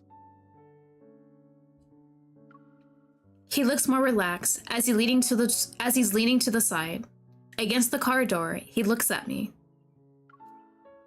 In reality, there was no tale about surviving despite the odds.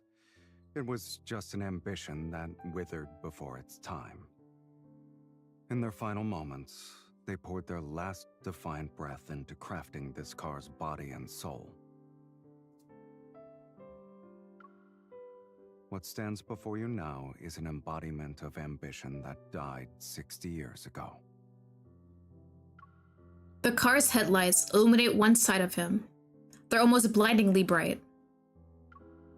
Looking at his reflection in the car window, I can't help but think that if this car had a soul, it'd be just like Sylus. I understand what he's trying to tell me. The essence of exploration is desire, and desire in turn fuels ambition. It pushes us to explore beyond our limits. Just like you. Like me? Like me? I'll just do me. Me, who's always been searching for every kind of truth. Once I start looking for answers, I find more of them waiting to be uncovered. Sometimes, I'm afraid I'll be trapped forever in this endless layers of questions. I'll never find the ultimate truth. The sound of knuckles rapping against the door snaps me back to reality. A gaze, half hidden in the interplay of light and shadow, is fixated on me. Don't worry. Your ambition means too much to me. Oh, Sylus! That's why I love you so much. Oh my god.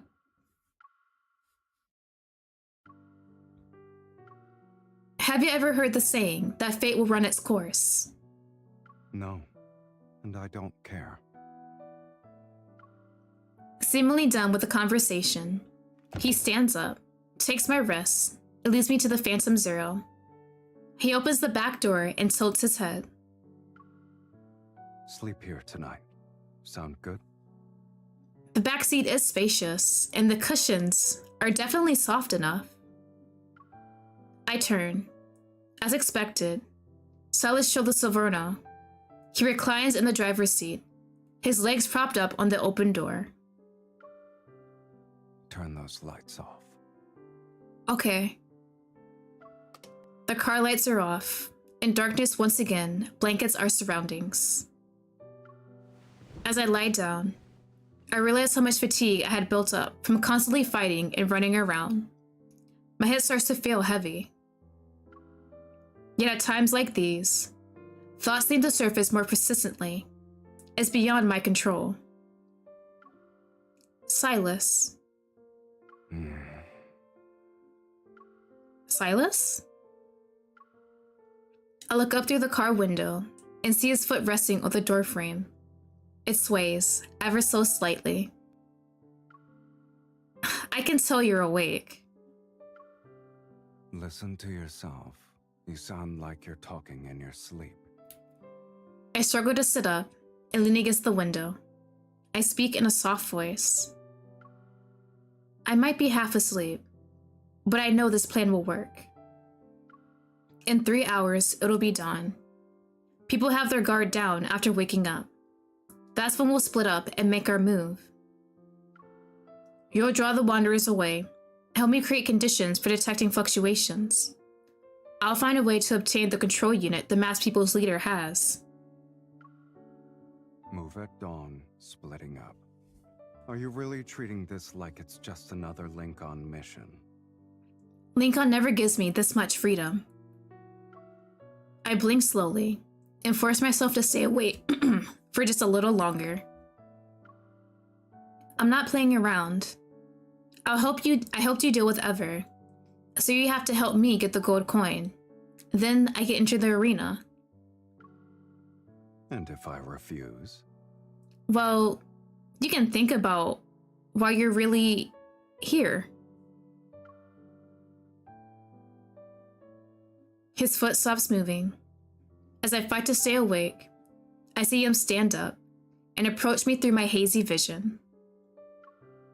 Then a large hand steadies my head and gently guides it down before giving it a pat. Get some sleep.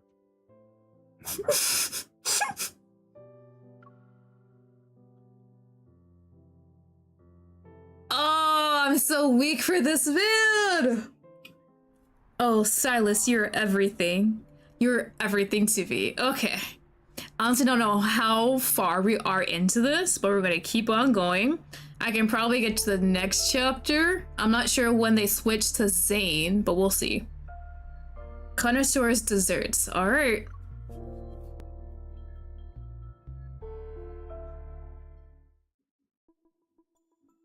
Three hours later. All right, we're awake. We getting ready?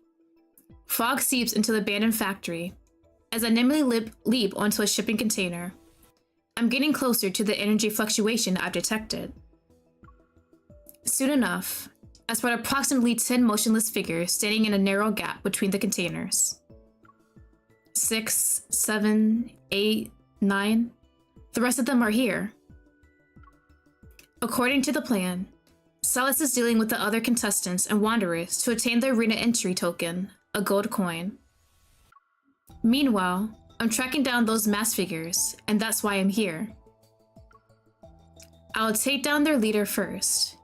Once I find out who's in charge, the rest will be a piece of cake. I close my eyes and attempt to channel the spatium core's energy.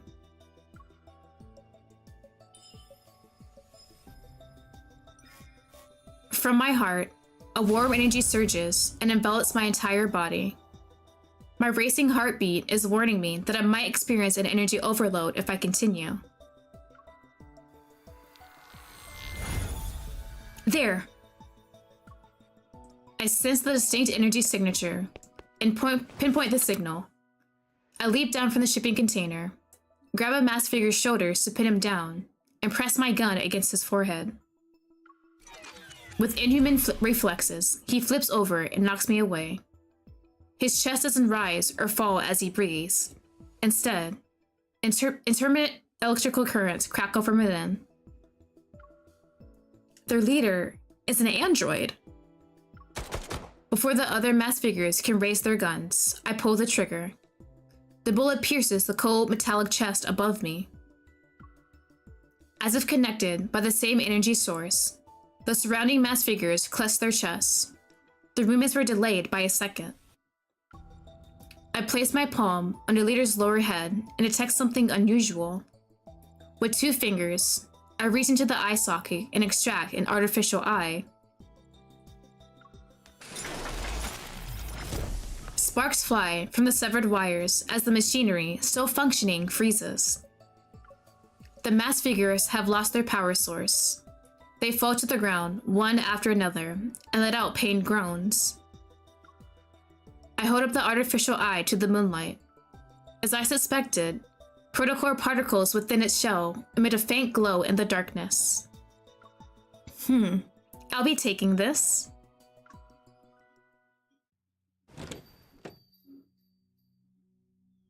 Elysium's neon lights shine, as they always do, as I arrive at its entrance.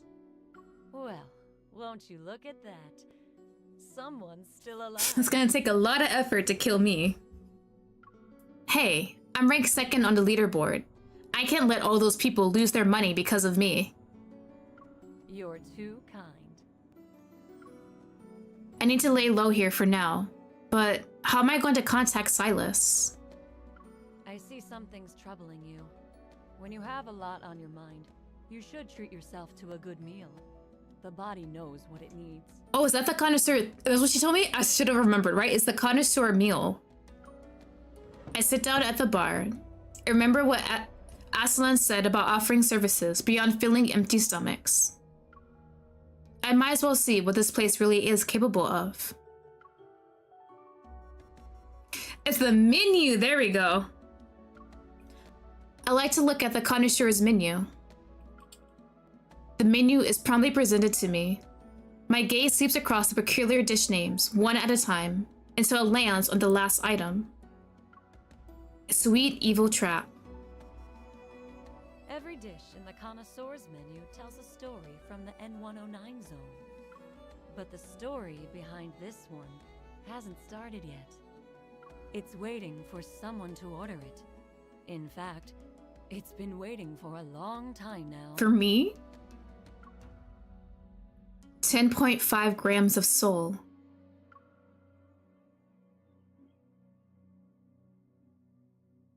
Even at just 21 grams, the soul is one of the most precious gifts the universe has given to humanity. So we're still missing some? Sylus practically has "I prepared something for you" written all over his face. I close the menu. I'll order this one then. The red wine marshmallows are sweet, and the pomegranate juice dances across my tongue. How is it? The notes of roasted rosemary and walnut intertwine. Layer by layer, they unfold on my palate in an intricate dance of flavors. It's like him. Your satisfaction is our greatest source of motivation. Here's your bill. I look at it and see a 5-digit number. This is the price for one dessert. I guess it can be if you're willing to pay that much. Try inputting these numbers into a map. Oh. Doesn't the arena block signals? There's always an exception. I follow Aslan's instructions. A red dot appears on the previously inactive arena map. 800 West District Docks. This is an interesting choice in terms of locations. Aslan brings a finger to her lips. Elysium has more uses than you can ever imagine. The docks are completely deserted. Abandoned vehicles are scattered haphazardly across the area. Come on, Sylus. If you don't show up soon, my cover is going to be blown.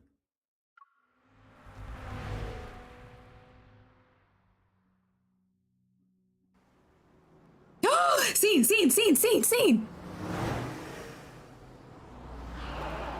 Him with the damn sunglasses! Hey, buddy! Hey, you came to pick me up? You're late. When I show up on time for a deal, someone usually gets carried away. I'm fashionably late for good. Bro. No need to thank me. Oh, he's just so sexy. Oh, hold on. I forgot. Photo feature. Y'all, sorry, I gotta take photos of this man. Thanks, I guess. Oh, you got me a gift? What'd you get me, buddy? Where is it? Oh, I gotta do that too.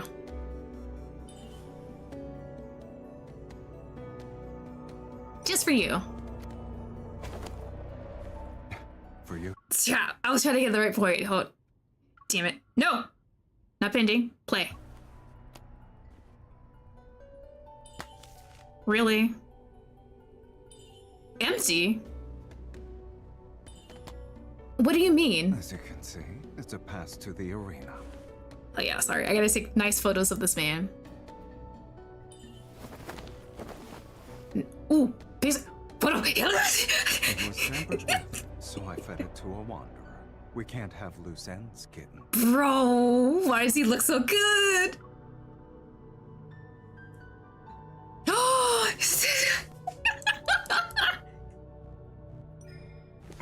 Oh, hold on. Pause. I'm so sorry, y'all. I have to just... Sorry, y'all. I need to get the right one. Okay, I think I'm good. There are other ways to enter the arena. I can guarantee that. I'm being honest. You know that. Why is Sylus just so goddamn gorgeous? Crap! No, I didn't take it at the right time! Damn it! What? We're being followed. We're going to have to fight if we want to leave. Why don't we call a temporary truce?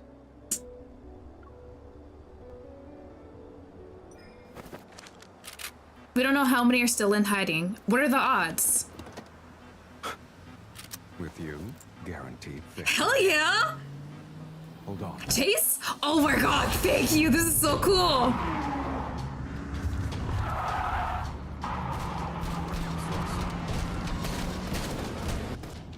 They're quite literally shooting at this man. Oh wow, what the hell? This is so cool and hot. Evil Sylus. Change of perspective.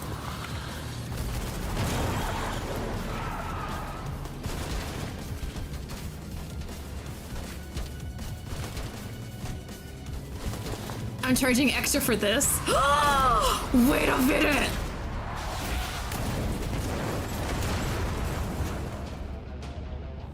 Look at us. Oh wait, that's so cute. Wait a minute, the little fist bump.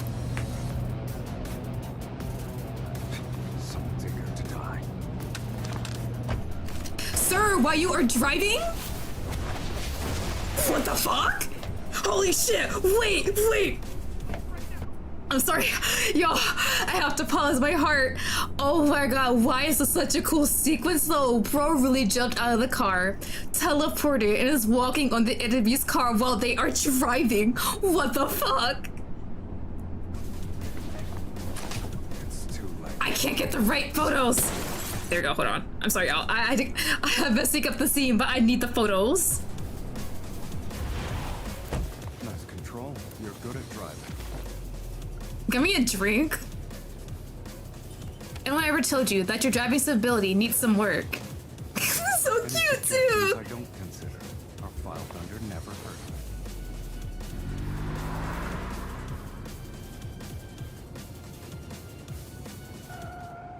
me. Is the scene over? I had so much fun.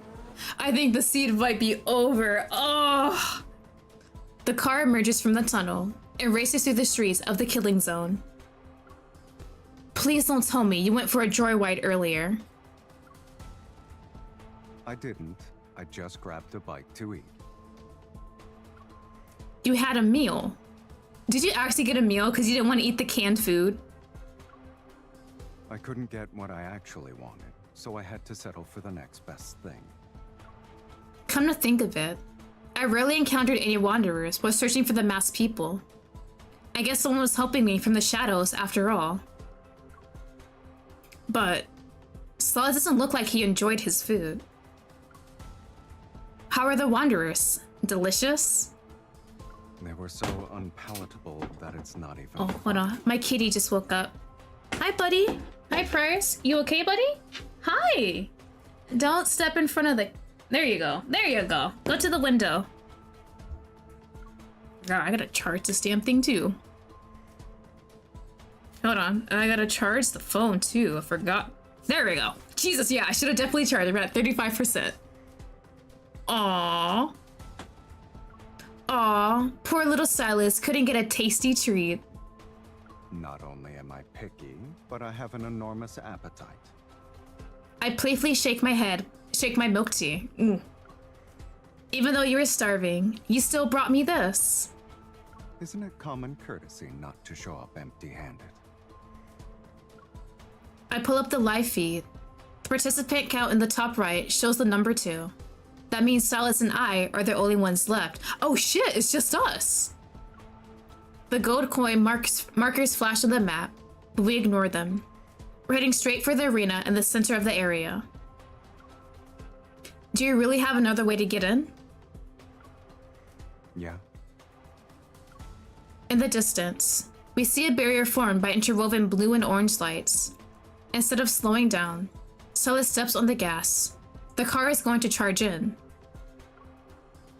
Hold on tight. Will do.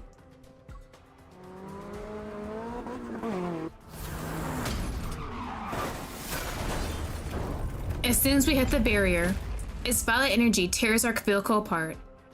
It's going to be turned to heavy chunks of scrap metal. Sylus uses this as an opening. With his evo, he tears open the barrier.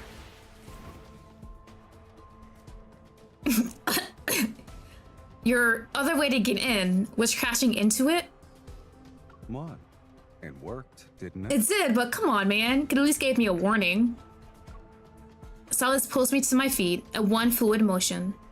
I take a moment to steady myself before looking at our surroundings. The arena is bathed in dazzling blue and orange lights, the same ones that are part of the barrier. The Spectre stands are filled with floating holographic screens. A luminous path extends beneath their feet. It leads to a central area where several metallic platforms stand beneath floating crystal structures. There must be some kind of mechanism here that let us go underground. When we approach this part of the arena, we don't find any mechanism. However, a peculiar spot on the central platform catches my eye. Under normal circumstances, the gold coin would be the key to go underground and meet our Lord of Charon. But this can't be considered normal circumstances. There's always more than one way to beat a game.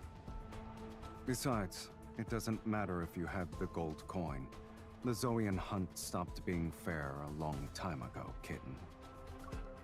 He taps the ground with his foot. Listen. I can't hear anything, but I sense a faint metaflux fluctuations. Maybe we can do this. Black-red energy particles seep into the ground. A few seconds pass before the metaflux readings suddenly spike to dangerous levels. The ground rumbles, and a horizontal crack appears at the central area to reveal a massive creature underneath. It quickly opens its eyes and leaps. Is this our battle?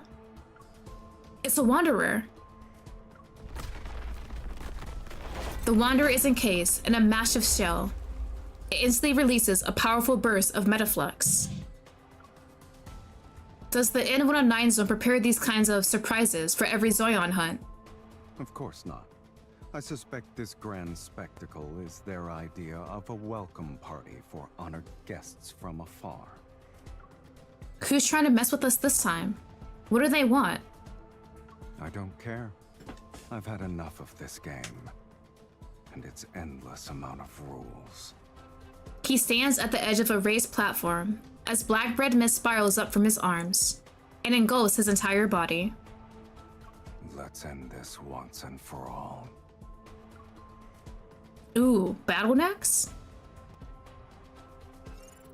Oh, it is a battle. Is it just standard Sylus cards? I can't add it? Okay. I gotta switch to my other mode. My horizontal gaming. So give me a sec. I don't know if I optimize. I don't have it up, of course. Hold on, chat. I didn't optimize it. I definitely forgot there are battles and I didn't fix that. My... Oh, there it is. Okay. It is not crops at all. Oh, shit. This...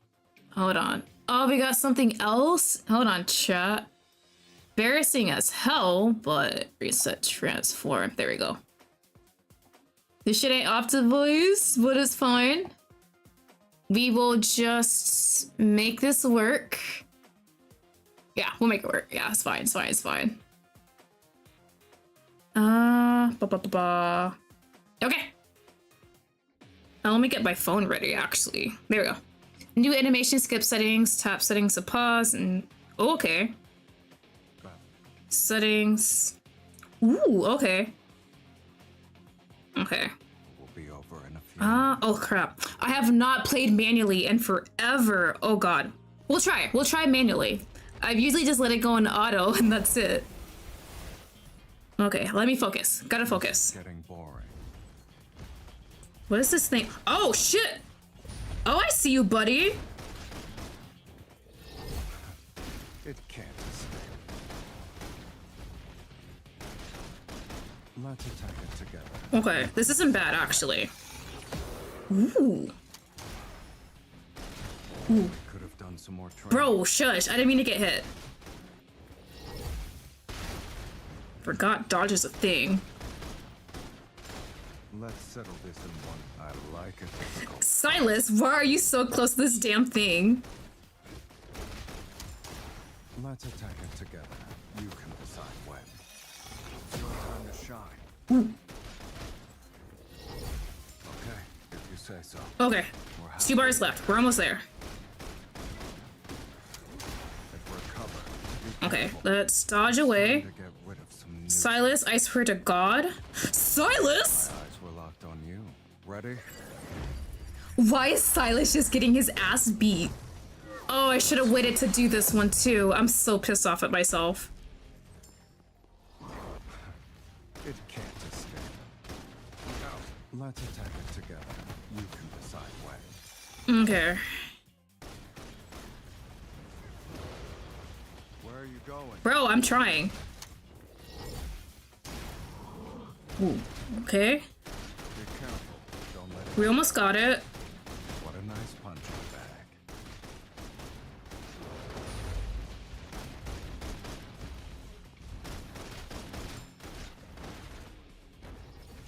Okay, if you say so. Ooh, out of the way, out of the way. Okay. They shouldn't be Cause Sylus got his ass beat? I swear to God. No. I'll follow your lead. I can't do crap. Sylus got his ass beat. Okay, we're gonna do this again. Hold on.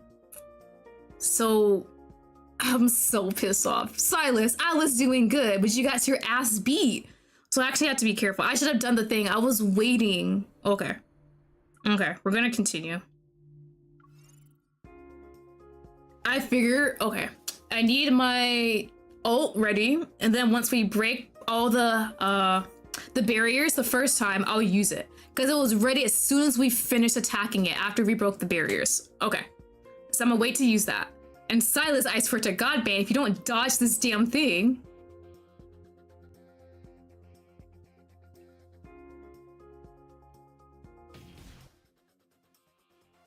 Okay, Sylus.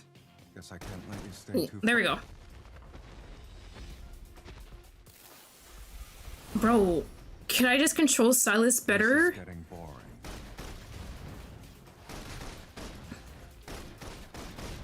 Be careful. Don't let it hit you. Let's attack it together. You can decide when. Okay. We still got that. Go ahead, Sylus. Okay, if you say so. Oh, okay. My eyes were locked on you. Where's it going? I guess it's gonna fight dirty. Let's settle this in one dose. Oh, my thing's not ready yet. Stay on your toes. It's changing how it. Dodge? Let's attack it together. You can decide when. It's your time to shine. Oh, I don't have the thing. I don't have the thing. I don't have the thing. Get too close. That's my spot. Please, please, please, please, please. Load. If we're covered, Shit. be careful. Ooh, run, run, run, run. Run this way. What? Let's attack it together. You can decide when. Okay. Okay, I think I... Look out. Shit, shit, shit. Sylus, I swear to fucking God. Okay, okay. Let's attack it together. You can decide when. It's your time. Ready? Okay, I think I got it. Let's finish this. It can't escape. It's time to meet your maker. Hey, got it. It's the damn timing, but we got it, y'all. Do I gotta fight another one? I swear to God, the fight was killer. Okay, is that it? No more? I can switch.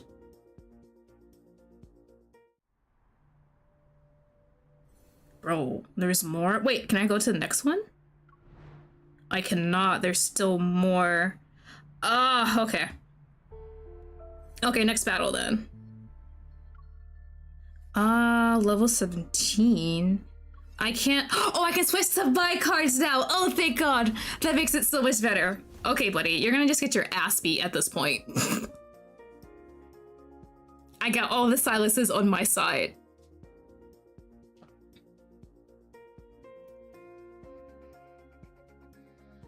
Okay, this one should be relatively easy then, since I can actually use my own cards. First, you fell asleep beside me? Hi, buddy. Hi, kitty kitty. You just woke up to move and stretch. You okay? Yeah, chin scratches. Alright. This one should be easy. An appetizer? We're still at our same. Ooh. Be collecting the loots. Jesus! They do not survive. Ooh, there's health. Sylus, get some health.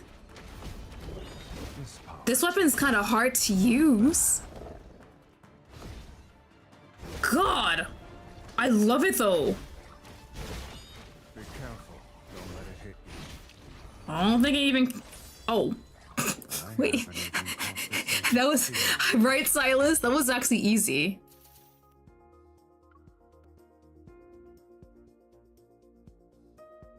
Alright, is there one more battle? Then I can just go back.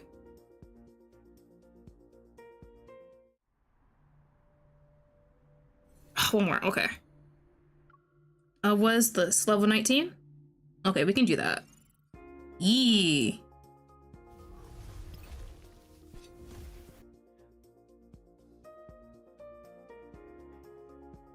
Thank God for all of my high level Sylus cards.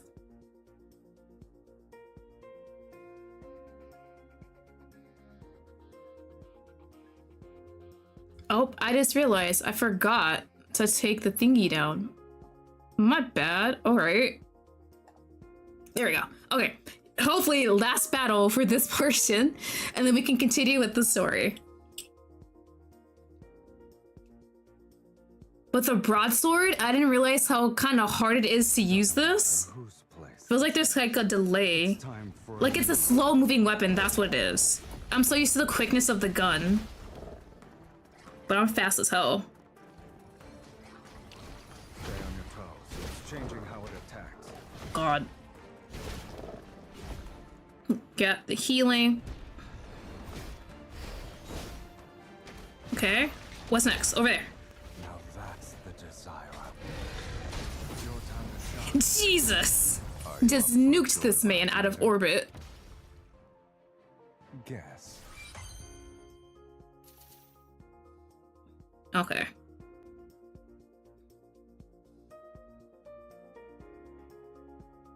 All right, last battle, please. Please? Oh, it's not. And I still got more, right? Hold on. Yep, okay. It's just back to back, isn't it? And they're getting higher too. Hold on, actually. Let me switch. I swear to God, the guns are just so much easier for me to use as a weapon. The sword feels very heavy and slow, and understandable because it's like a broadsword.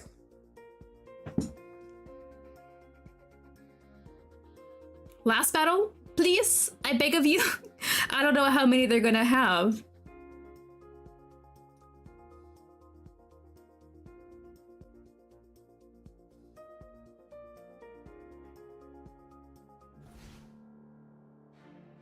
Okay.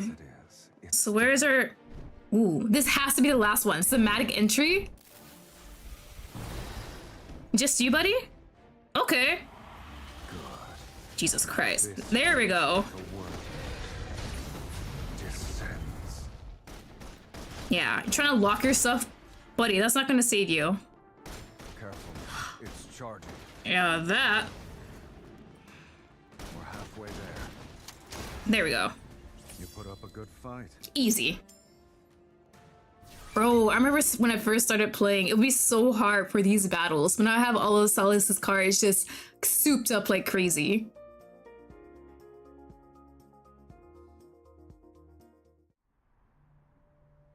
There we go, we made it. Next. Okay, we can go back. All right. We're here. We're finally at the arena called Welcome Back. Well, let's see where the story takes us. I am so beyond excited to see what we find. As the protofield dissipates, the massive wanderer vanishes with it. The modified shell is still present when I fall to the ground. Jesus! The arena's floor gives way because of the impact. I plunge into the boundless darkness along with the debris. My descent ends with a violent crash. Clouds of dust billow around me. My entire body feels shattered. Waves of pain slam into me. It looks so nice and pristine down here, but Jesus Christ, that must have been a long fall. My right arm. I can barely move it. Please, don't be broke. We can't just catch a break. Clutching my stiff right shoulder, I squeeze through the tracks of the broken shell. A beam of light streams down through the hole above. It illuminates my position and reveals I'm in the middle of a towering corridor. Is Sylus not with us? Where's Sylus? The floor was completely destroyed. I wonder if he also fell down. Sylus? Sylus? Do not tell me we're down here without him. Do not tell me that one chapter was all I'm gonna get of Sylus. I'm gonna be so pissed off. No response. Please let us meet up later on. I beg of you. I hope he's okay. Suddenly, I feel a faint tremor in my chest. I whip my head toward the end of the corridor. Its source is there. The vibration is soothing, and it gradually syncs with my heartbeat. My feet start moving on their own. It's as if someone is pulling invisible strings. Active life form detected. Verifying identity. Verification complete. Oh? Welcome back. 0. 0 what? The sudden system malfunction warps the announcement into eerie static. It echoes between the high walls of the corridor. Welcome back, Researcher Wesley. Welcome back, Researcher. I'm sorry? Of course Dimitri knows about this. Of course. Everyone's in on it but me. Dimitri. I'm surprised for a moment, but the name fails to stir any significant emotions. I knew he was someone important. Welcome back, Researcher Josephine. And there it is. Grandma. As each name is announced, the system voice becomes gentler. The empty corridor is seemingly filled with the shadows of people walking through it once again. Congratulations on regaining consciousness. Subject 001.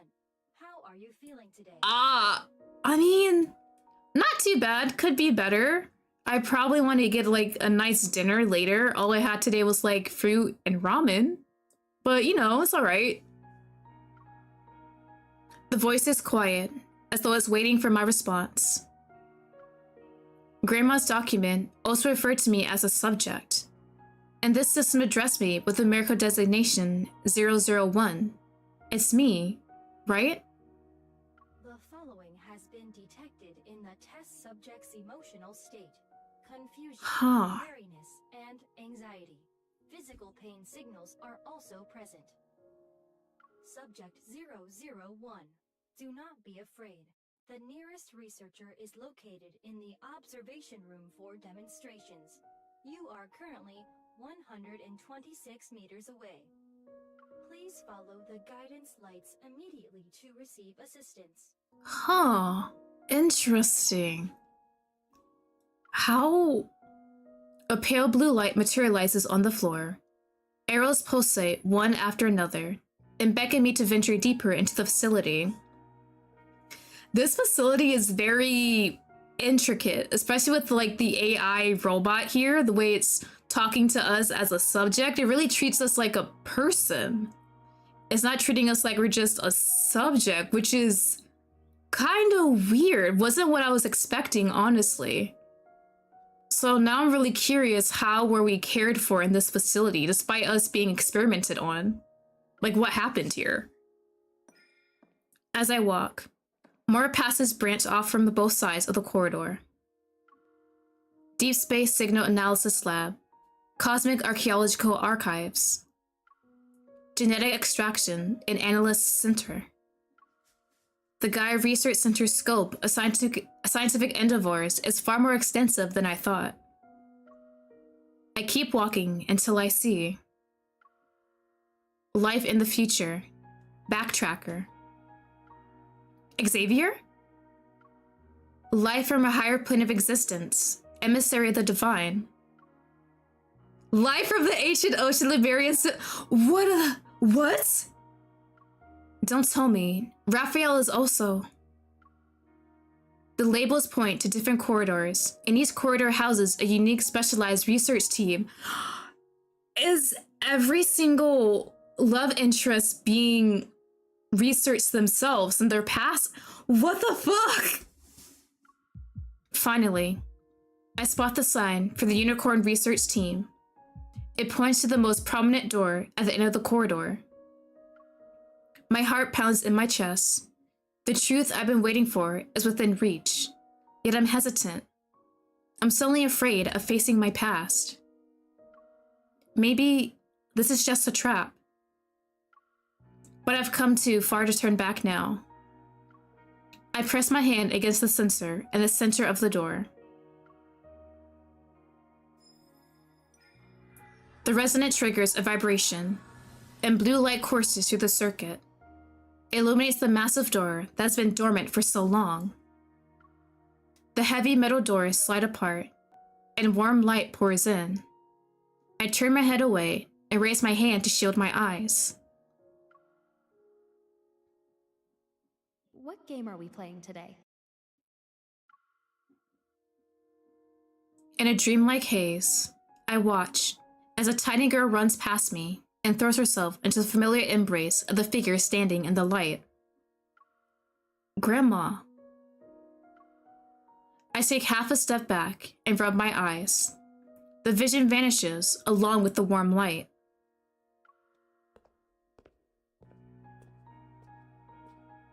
Under the harsh blue LED lights, a figure stands behind the doorway.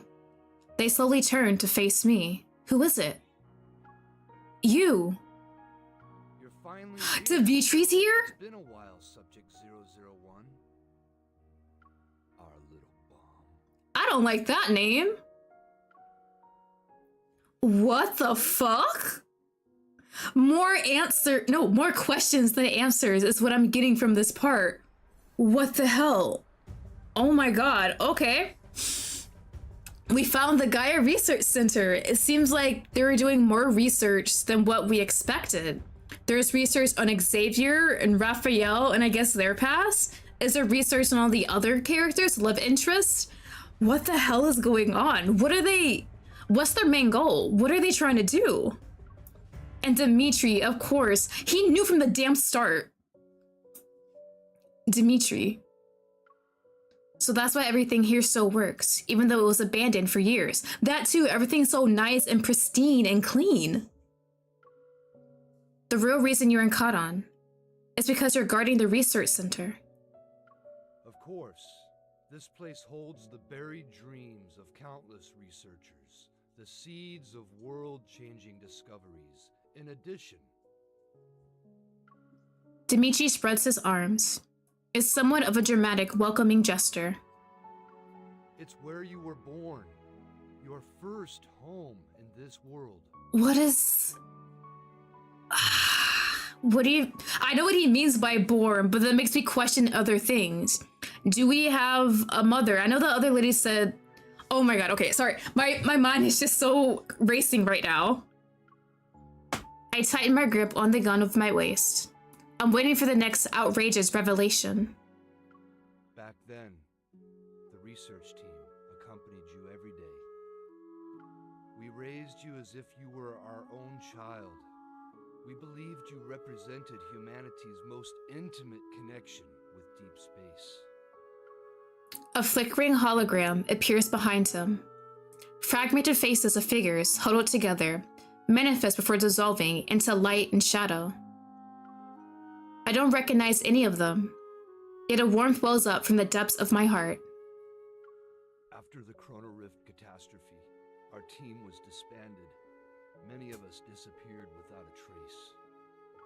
I'm the only one who stayed here to keep watch. I knew you would return one day. I've been waiting for you for a long time. You already knew who I was when you saw me at Kadon. Why, of course. I can recognize our most precious treasure anywhere. Your power is unique, after all. He unconsciously moves half a step.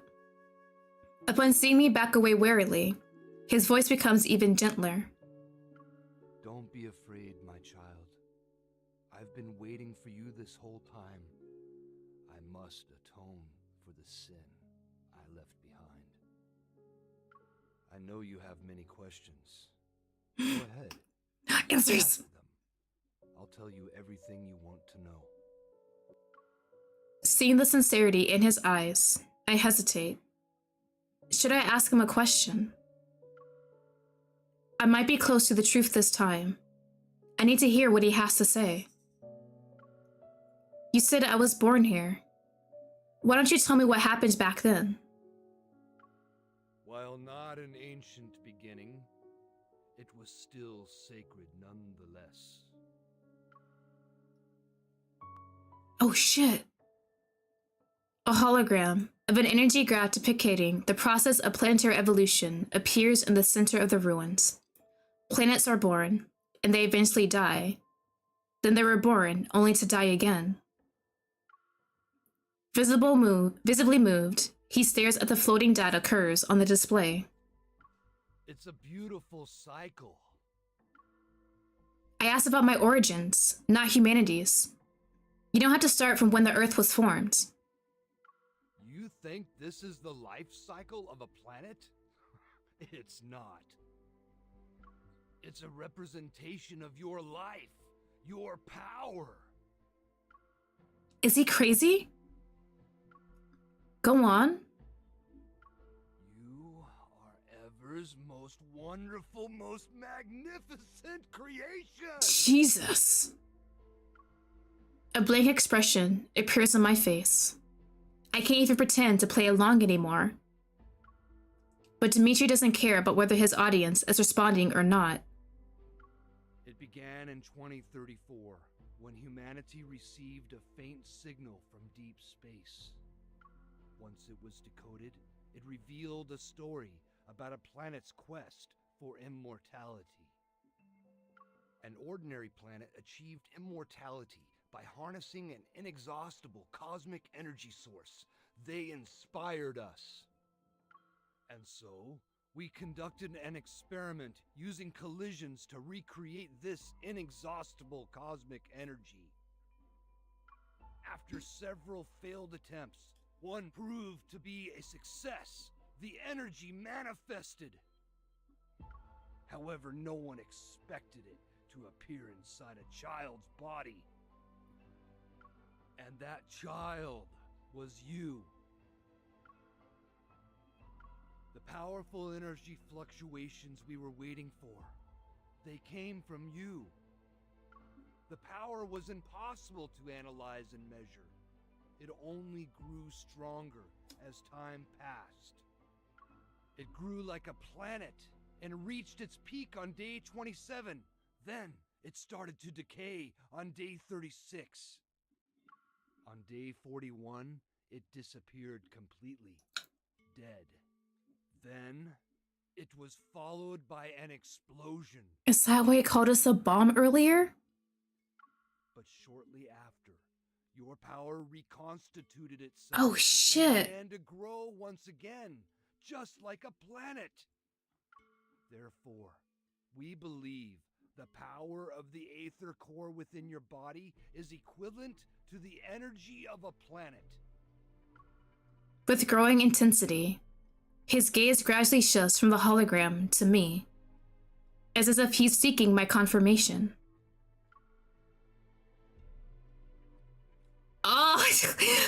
I'm still trying to go over all this information. Holy shit. Like going to see, I don't believe it. You're not sick in the head, right? Fascinating. Fascinating, but I'm still like, what? I'm gonna say I don't believe it. What is your reaction? I break eye contact and take a few steps back to observe the moving hologram before me. I didn't come here to listen to the delusional manifesto of a loser. Given your current mental state, do you really expect me to believe anything you're saying? I believe it, unfortunately. Maintaining a calm expression, I push down my chaotic thoughts and steal a glance at Dimitri's fanatical expression. I don't think he's telling me the whole truth. Maybe I can make him reveal more information. Rather than believe I was created through collision experiments, I suspect you conducted those experiments on an innocent child. Before you deny it, you should answer my question first. Why would cosmic energies specifically take on a human form? Dimitri's outstretched arms are slowly lowered as a look of dejection appears on his face. I don't blame you for being skeptical. Even we who witnessed your birth firsthand were at a loss. We didn't know if we should let you grow up like a normal person or use you as a resource. Oh. Would this immense power lead to catastrophe? There goes that caring facade. Took you long enough.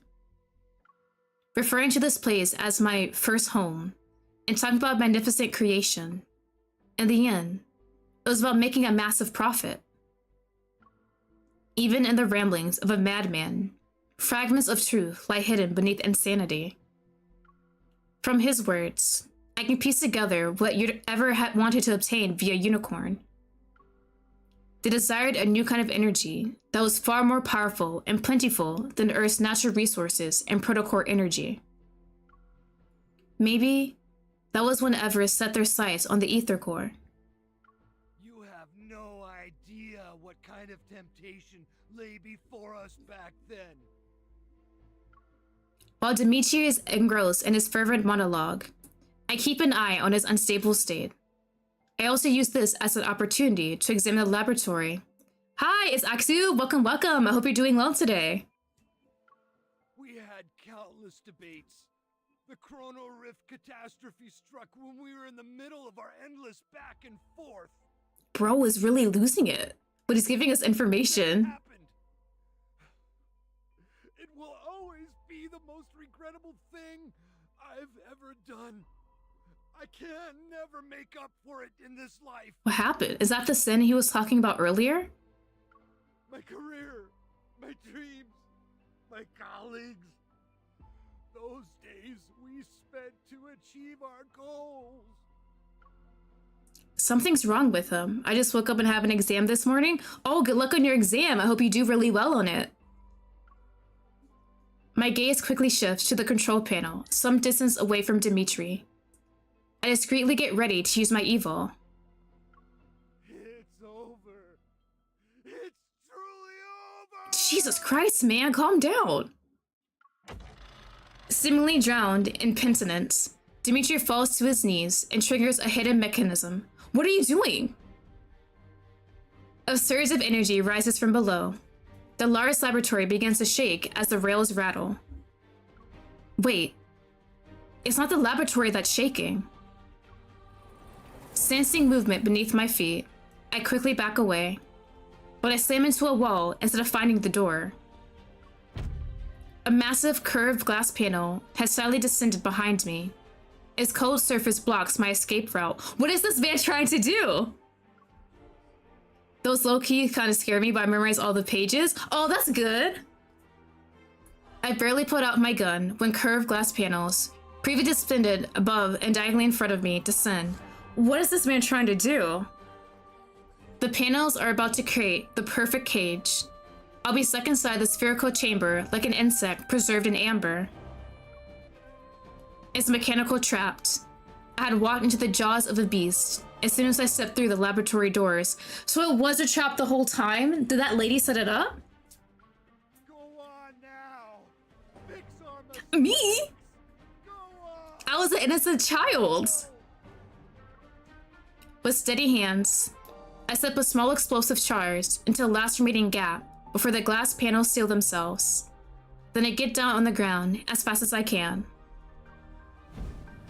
Shockwaves reverberate throughout the spherical chamber. A strong force strikes my head. In spite of the pain, however, I hear the rails getting jammed for a split second.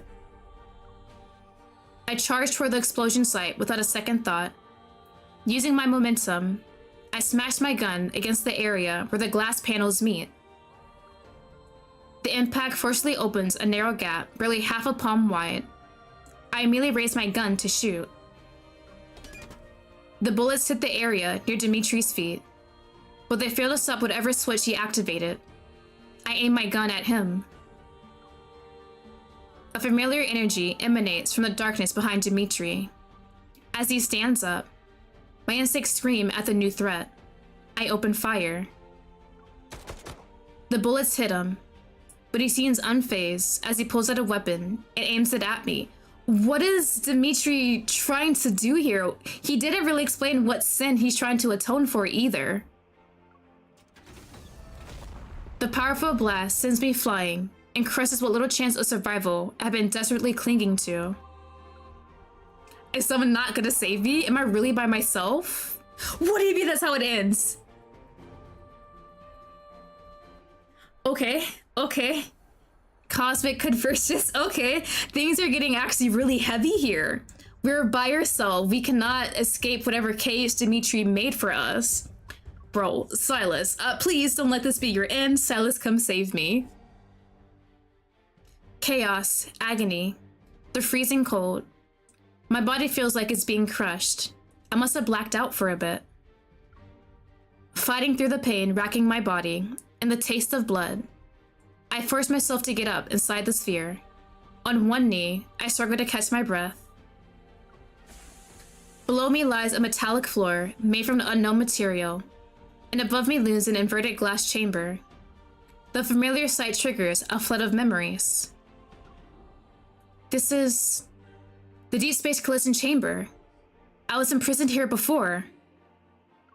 Stop struggling, child. Is he trying to imprison me? That's his whole goal?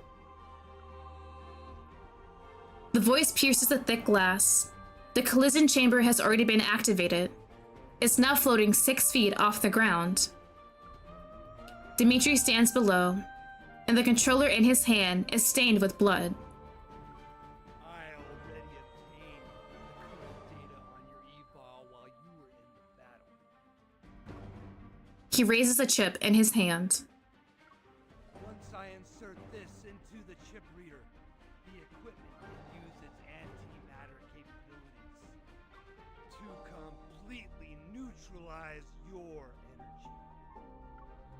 Although there's a gentle smile on his face, the hate in his gaze twists into something grotesque. Disgusted, I turn away and try to concentrate on resonating with the collision chamber's energy source. I can't resonate with it. How is that even possible? Go. Return to where you I'm sorry, sir.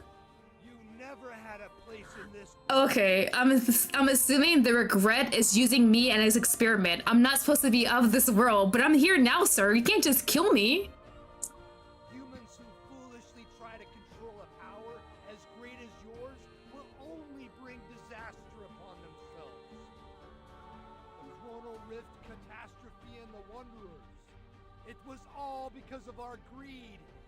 We should have never created. Bro, he is kind of delulu. After all these years, the guilt has really gotten to him. The only solution he sees is just killing me or neutralizing my powers. With the hands that stained this world in sin, I'll put an end to it. I stand up while using the glass wall as support, yet vertigo hits me. Air is being drained out of the chamber. The pressure suddenly drops, and the air in my body rapidly expands. At this rate, my lungs might rupture before anything else kills me. I hate to admit it, but I feel like I'm getting A sense of deja vu. My body recognizes this feeling before my mind does. Muscle memory is sending me a warning. It won't be long until I lose control of my limbs. I won't be able to feel anything, and my strength. Even my thoughts will slow down and fade into oblivion. That was who I used to be. I won't sit here and wait to die. My thoughts are sluggish as I watch myself in slow motion. I draw my weapon. Struggling to raise my arm, I pull the trigger and cause an explosion. But the energy burst from my weapon is absorbed by the active collision chamber. It can convert energy into fuel for its power source, so we're truly stuck here. Someone actually has to come and save us. My vision blurs.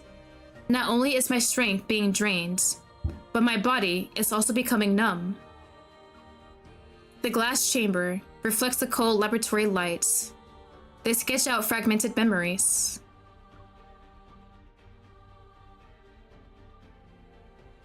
It's the same collision chamber that I was violently thrown into as a child. Okay, so he did talk about how our energy would just grow, then at the end it would decay and explode. So I'm assuming he threw us in as a child so many times every time our body exploded and then rebuilt itself. So how many times has this happened? Those monsters and that cosmic void in the sky. It's all because of you. He was the first one? You are this world's calamity. We should have destroyed you years ago. I've experienced this before. It was him at that time too. The contorted face of the young man begins to merge with Dimitri's weary, wrinkled face below. Then, I lose my sense of direction. Where's our prince? He's somewhere. I think Sylus is still above the area. I don't know if he's gonna come and save us though. Since that day, I've been the only one who was determined to destroy you. I failed before, but time proved to me that I was on the right side of history.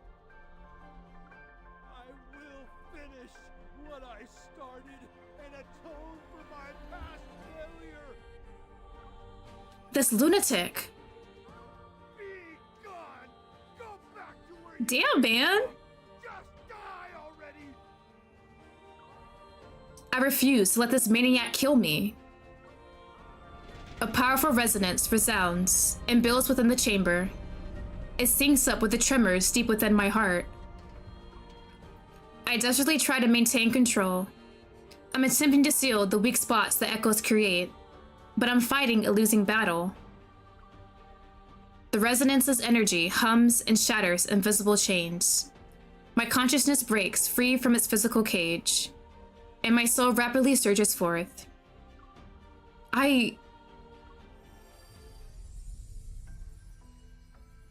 My consciousness disperses with the energy bursts. Countless reverberations echo across this planet. And from deep space, a mysterious connection descends. My awareness gradually fades as my body feels weightless. The ethereal eye appears once more. It devours me completely this time.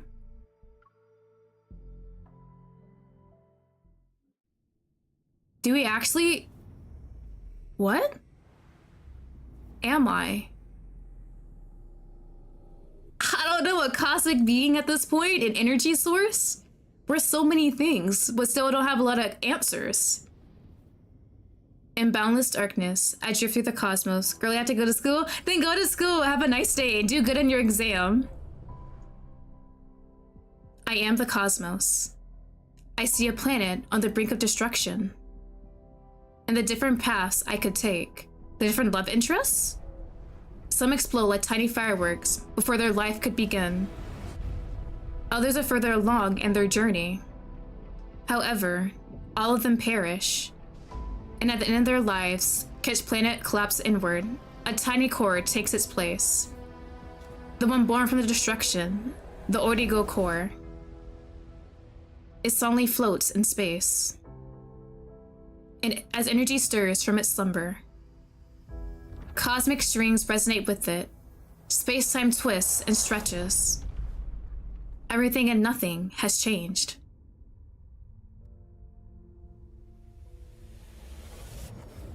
The Origo core descends upon a planet nearing collapse. It's awaiting for the end and its own birth.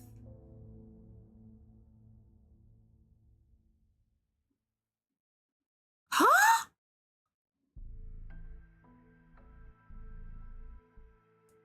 All the sensations in my body disappear as the scene before me gradually fades into darkness. Suddenly, I hear a strong heartbeat and feel a warm power flow through me.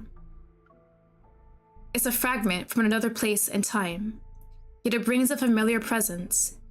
Everything that was lost has returned to me.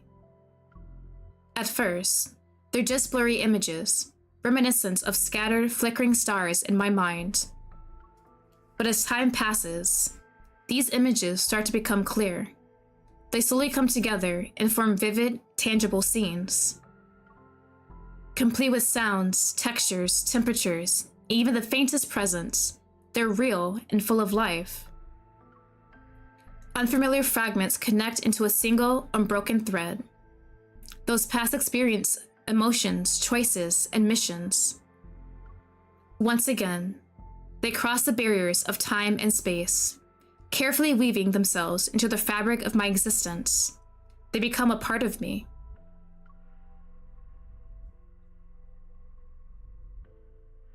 What are we doing? Oh, don't do all this cosmic stuff. My brain can only handle so much information.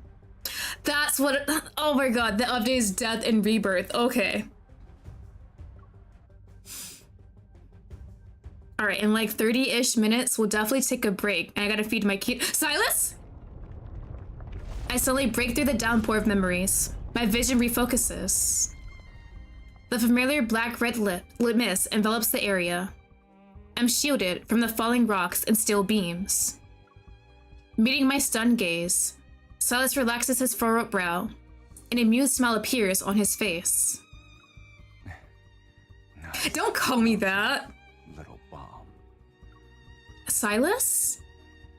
This place is collapsing. Give me your hand.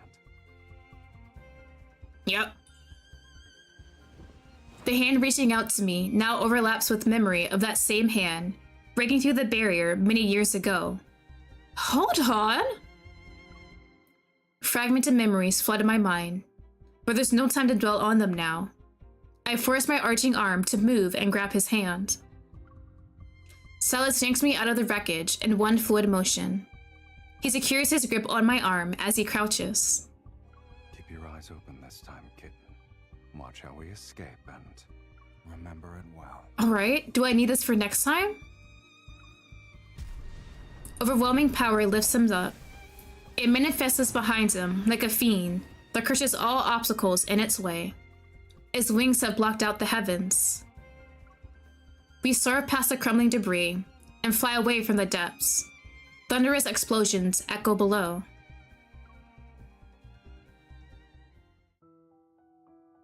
Standing at the edge of the arena, I finally see the full extent of destruction caused by my uncontrollable energy burst.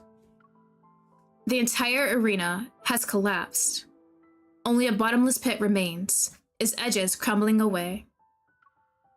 I leave Sylus' side as that strange, detached sensation gradually fades.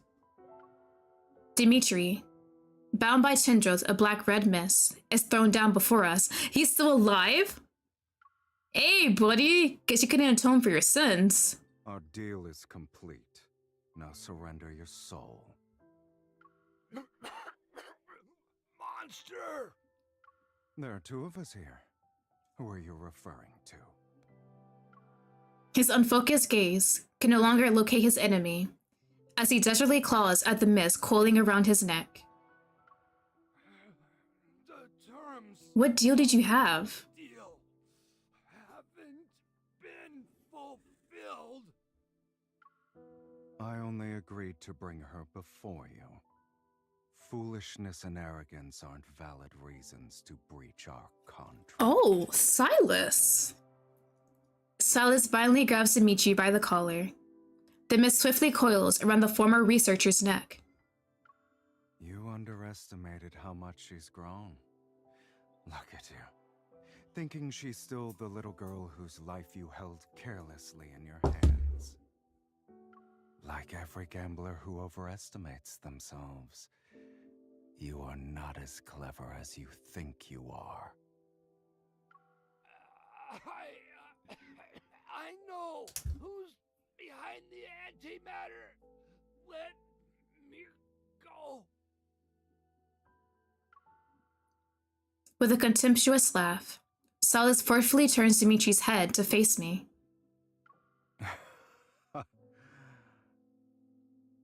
Get a nice long look. It'll be your last. Damn, man! And do your best to remember the person who brought about your downfall. Die with a smile for us. All right? Oh, that's a nice line. I'm gonna save that one.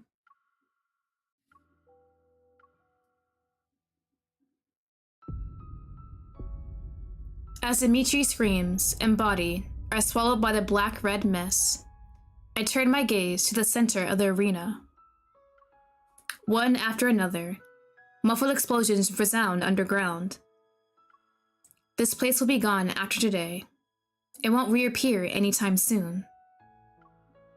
We got some answers, but not all the ones we wanted. There's still so much we need to know. The laboratory that was never meant to exist might hold a few childhood memories. I might have cried in some corner or laughed in front of a platform. Perhaps I made those researchers who saw me as an otherworldly specimen believe I was just a normal child for a moment. Or maybe none of that ever happened, but it doesn't matter anymore.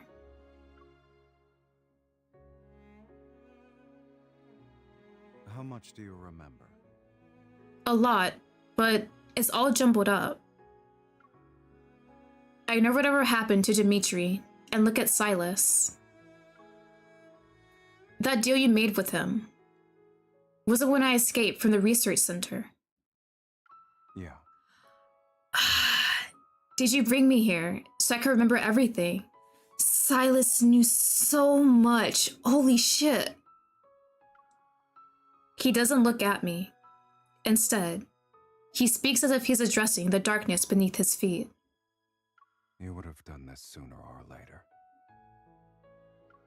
That's just who you are. Then, shouldn't you be worried about my power destroying you and this world? Should I be? I stare at his profile to emphasize my point. Right now, I can't control my power when it fully manifests. Assuming it happens again, everything here might be destroyed, like my soul. With a slight smile, Sylus shakes his head. He raises his hand to draw my attention to something. A familiar linkage materializes between our wrists to bind us together. We're stuck again. Sorry, but your soul doesn't have the privilege of leaving whenever it wants. I will keep you bound to me for all of eternity. Oh my god, don't do this to me. Our connection transcends this place and this world. Sylus, I swear to god. Oh, don't do this to me, man. I cannot. So, are you done looking around? I mean, there's nothing else to look at, I guess. Yeah, I'm done for the day. I guess there's nothing else to see. Sylus nods and turns to leave. As his arm moves, the linkage forces our steps to be in perfect sync. We're done here. Let's go home. Hold on, sorry, I want to save that one too.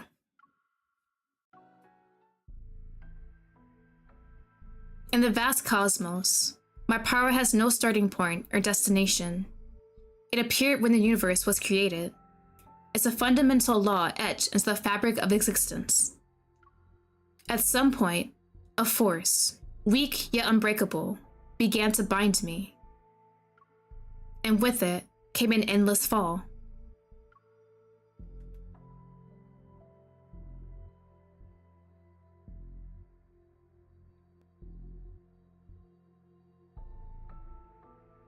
In a majestic arena, floating around nebulae, a boy and a girl stand.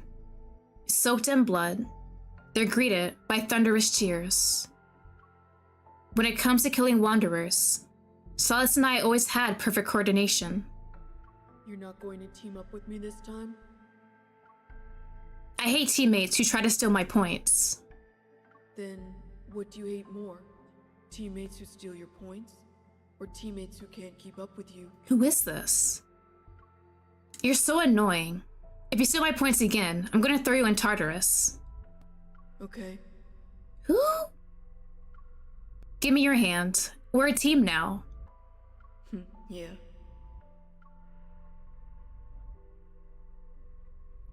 Disconnected scenes flash by in a random order. Sometimes they're blurry and hazy. Other times they're crystal clear. As time marches on, the deep space tunnel, vast and capable of tearing apart any form of energy, separates us. The memories dissolve into my current reality. Images overlap. I recognize the figure before me, but now he's tall and imposing. He descends with his fierce pride. Below the sky, he materializes before me. In the destroyed laboratory, he suddenly stares at the collision chamber before smashing through its barrier with his fist. Sylus? Wait a minute! Wait a minute! Don't do this to me! More lore. Give me more lore. I can handle it all. In the timeless N109 zone, I fall into a deep, dreamless slumber. When I finally open my eyes again, it takes me a while to reorient myself. I stare at the intricate patterns on the ceiling for a long time before a single fact slowly dawns upon me. I'm alive. As if a switch has been flipped, I finally become aware of my surroundings. Outside, the distant roar of gunfire and artillery resound while music plays nearby. Didn't the Zoyan hunt end? Mephisto! Mephi? What are you... I sit up and look around. Mephisto is perched on the bedside table. He bobs his head under Sylus's finger, like a chick pecking at a grain. Why are you here? Shouldn't you be asking that to the person who carelessly fell asleep? Oh. I raise my hand, but don't see the familiar linkage. Massaging my temples, I realize my distant memories have started to blur with reality. How long was I out? Don't tell me it's been 5 or more days.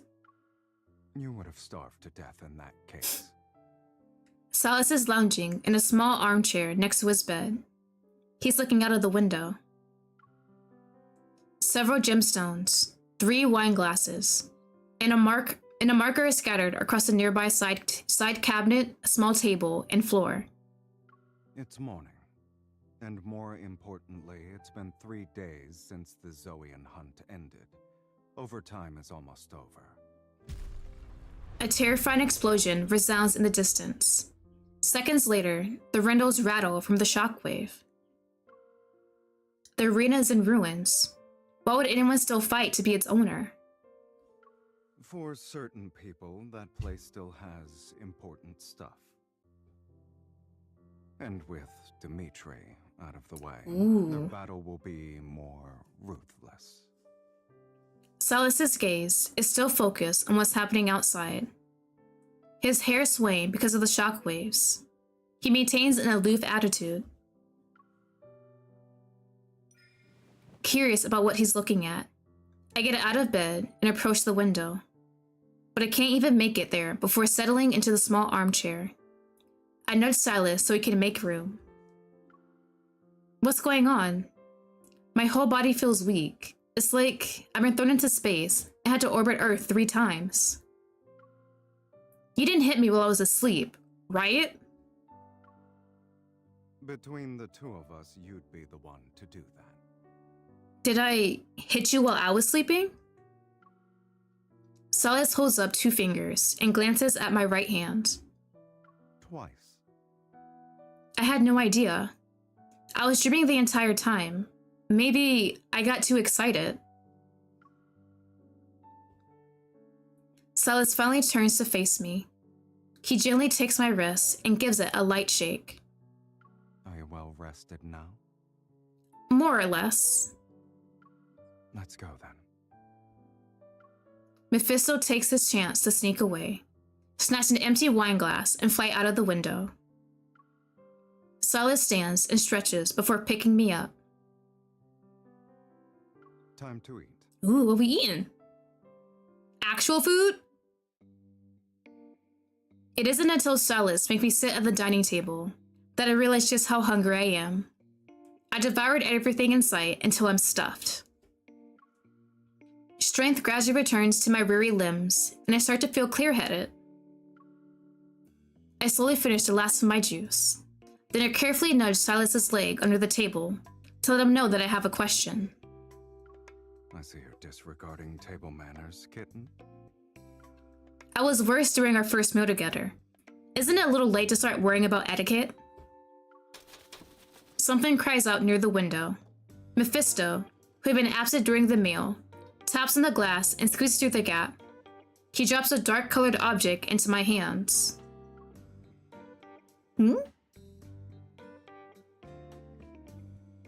What is this? A flash drive? A biometric key from the Gaia Research Center. Ooh. I tighten my grip on it. Then, what are those people really fighting over? Sylus pauses as he holds his drink. It's as if he's unsure about how to respond. We'll talk when you're more sober. Aren't I sober? I'm just drinking juice, right? You're also one of the contestants doing overtime. When did you... Luke and Kieran are more than capable of dealing with those fools. The key shows signs of age, and someone has scratched off its identification number. It's impossible to tell which researcher served as its original owner. Possessing the key means having authority over the abandoned Gaia Research Center, even though it's nothing but ruins now. A wisp of black-red mist creeps up the back of my hand, forces its way between my fingers, and tries to take the key away. I'm sorry, sir, this is for me? Sylus? That's my trophy. What? Give it. The one Mephisto, give it to me. You're just letting me look at it? Sylus stretches his long legs to push his chair. He leans back against it as he uses his index finger to guide the mist. It's still pulling on the key. I'm sorry, sir, this is mine now. Dismissing the idea of letting it go, I clutch the key with both hands and lunge toward him like a sparrow drawn to a grain of rice. Your theft techniques are getting sloppy. Are you going to headbutt me to death before you loot my body? Sit. Don't judge me, I want to save that one too. Sylus has me rest against him, and when he sees me so holding the key with both hands, he laughs. You're a persistent thief. Since you've already shown it to me, I can borrow it at some point, right? You're very generous. You had a nice meal and are on your way to a full recovery. Yet the first thing you do is come up with a plan to steal my stuff. I'm not doing that. He's not insistent on taking the key back, so I secretly breathe a sigh of relief and change the subject. I decide to talk about my more recent dreams. I want to ask you something ever since I woke up, but you kept steering the conversation in another direction. I saw us fighting wanderers in some kind of interstellar arena. Do you know anything about that? What else did you say? Oh. My gaze drifts from my hands to his shoulder, then to the light, reflected from the wine dancing on the wall. I continue in a softer voice. We fought countless wanderers and monsters that looked like modified humans. Then we were the only ones left in the arena. The crowd went wild and screamed for us to fight each other to the death. It doesn't matter where you are in the cosmos. Every gladiator arena created by intelligent life obeys by the same rules. There can only be one victor, so... Either I kill you, or you kill me. Hold on. Like that one too.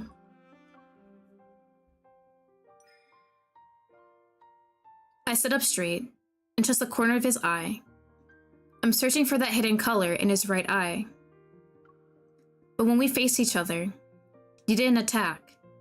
Instead, you took my hand and asked if I wanted to escape together. That nebula was more chaotic than an abyss. I didn't see how it ended. Did we manage to escape?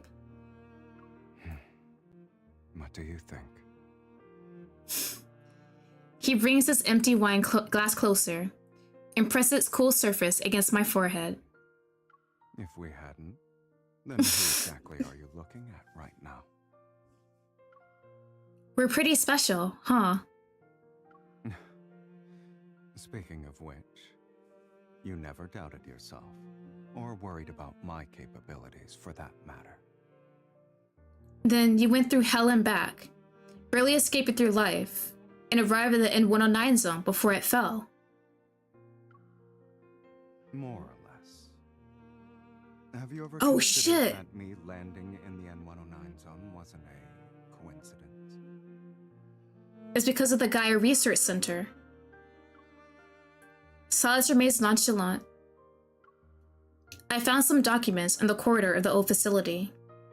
The Unicorn Research Team, or rather, the Gaia Research Center as a whole, was attempting to establish contact with Deepspace. The Unicorn researchers wanted to recreate a powerful cosmic energy source, which exists within me as an aether core. Do you believe what Dimitri said? Not all of it. Not all of it. But I don't have a testimony from anyone who knows more than him. Strip away the outlandish claims, and his message is actually quite simple. I possess destructive power. Trying to keep my thoughts from dwelling on Dimitri's fanatical declarations, I turned Sylus's glass in my hands. Something weird happened in the collision chamber. I was about to lose consciousness. This planet, the starry sea above us, and the depths of deep space that are invisible to the naked eye. They all seem to have some kind of force that resonates with me. Were those things aether cores, or something else? Now when I think about Deep Space Tunnel in the sky, I feel like I've gained an understanding that goes beyond what's currently known about it. It's not the source of all disasters. It's a bridge connecting us to civilizations more superior than humanity's. Maybe Dimitri wasn't lying. It's possible I have the power to destroy everything. My thoughts travel through the darkness in the collision chamber, and how I sank into an overwhelming strength is strong enough to erase an entire planet. What lies dormant inside me is powerful and uncontrollable. Suddenly, a hand grasps my chin. My gaze lands on Sylus's disinterested expression. When I pulled you out of the giant glass tank, you looked like you were in so much pain that you wanted to die. If it really hurts, then stop. Don't force yourself. And don't ever make that face again while you're at it. Oh. I look directly into his right eye. The mesmerizing aether core within it remains tranquil. My racing thoughts slowly calm down. You can always pull me back, right? Just like before. Whoosh!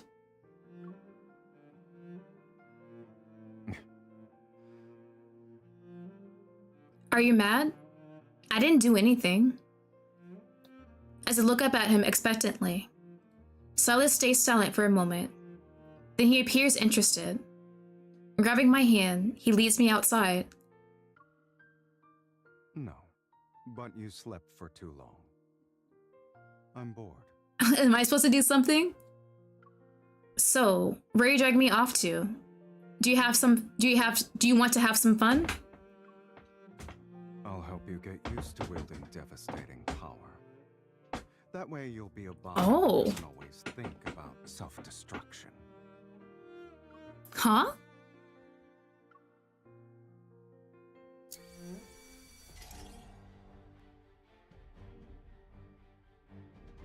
We enter a familiar, dimly lit room. Sylus helps me into the egg-shaped gaming pod. He puts the hologram helmet over my head. As the pod slowly closes, my body tenses. Sylus taps on the glass. Although I can't hear anything outside, I read his lips. Now come. Conquer everything in your path, starting with me. Oh, that line! I wish he voiced it!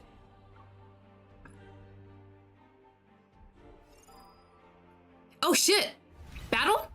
Okay, is these my regular cards? I can't switch them? No, I cannot. Okay. We're gonna switch real quick. Okay. Battle with Sylus. Okay, buddy. Oh, this background music is so good too. Okay. It's time to get moving.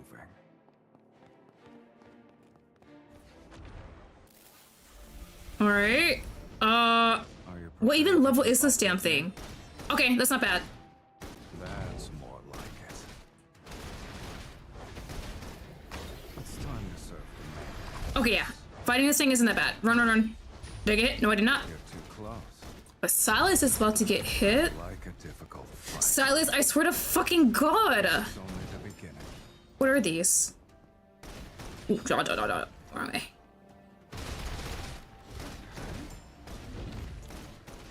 Ooh, I'm supposed to grab him. Okay. Look out. Don't rush in. Sylus, you're killing. Oh shit! I didn't realize it was coming my way. It's time to serve the man. Okay. What is it doing? Bitch, I swear to God. Nope. Okay. Let's settle Oh this shit. one. It's time to serve the man. Okay. We're halfway there. What is that? I don't know what that thing is on the ground, but I'm not gonna touch it. It's time to serve the man. There we go. Okay. Shine. It's time for an energy storm.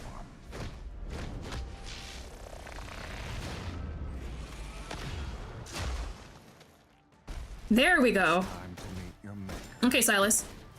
Nice! That one wasn't too bad. The timing was perfect. Is it obvious? Hell yeah.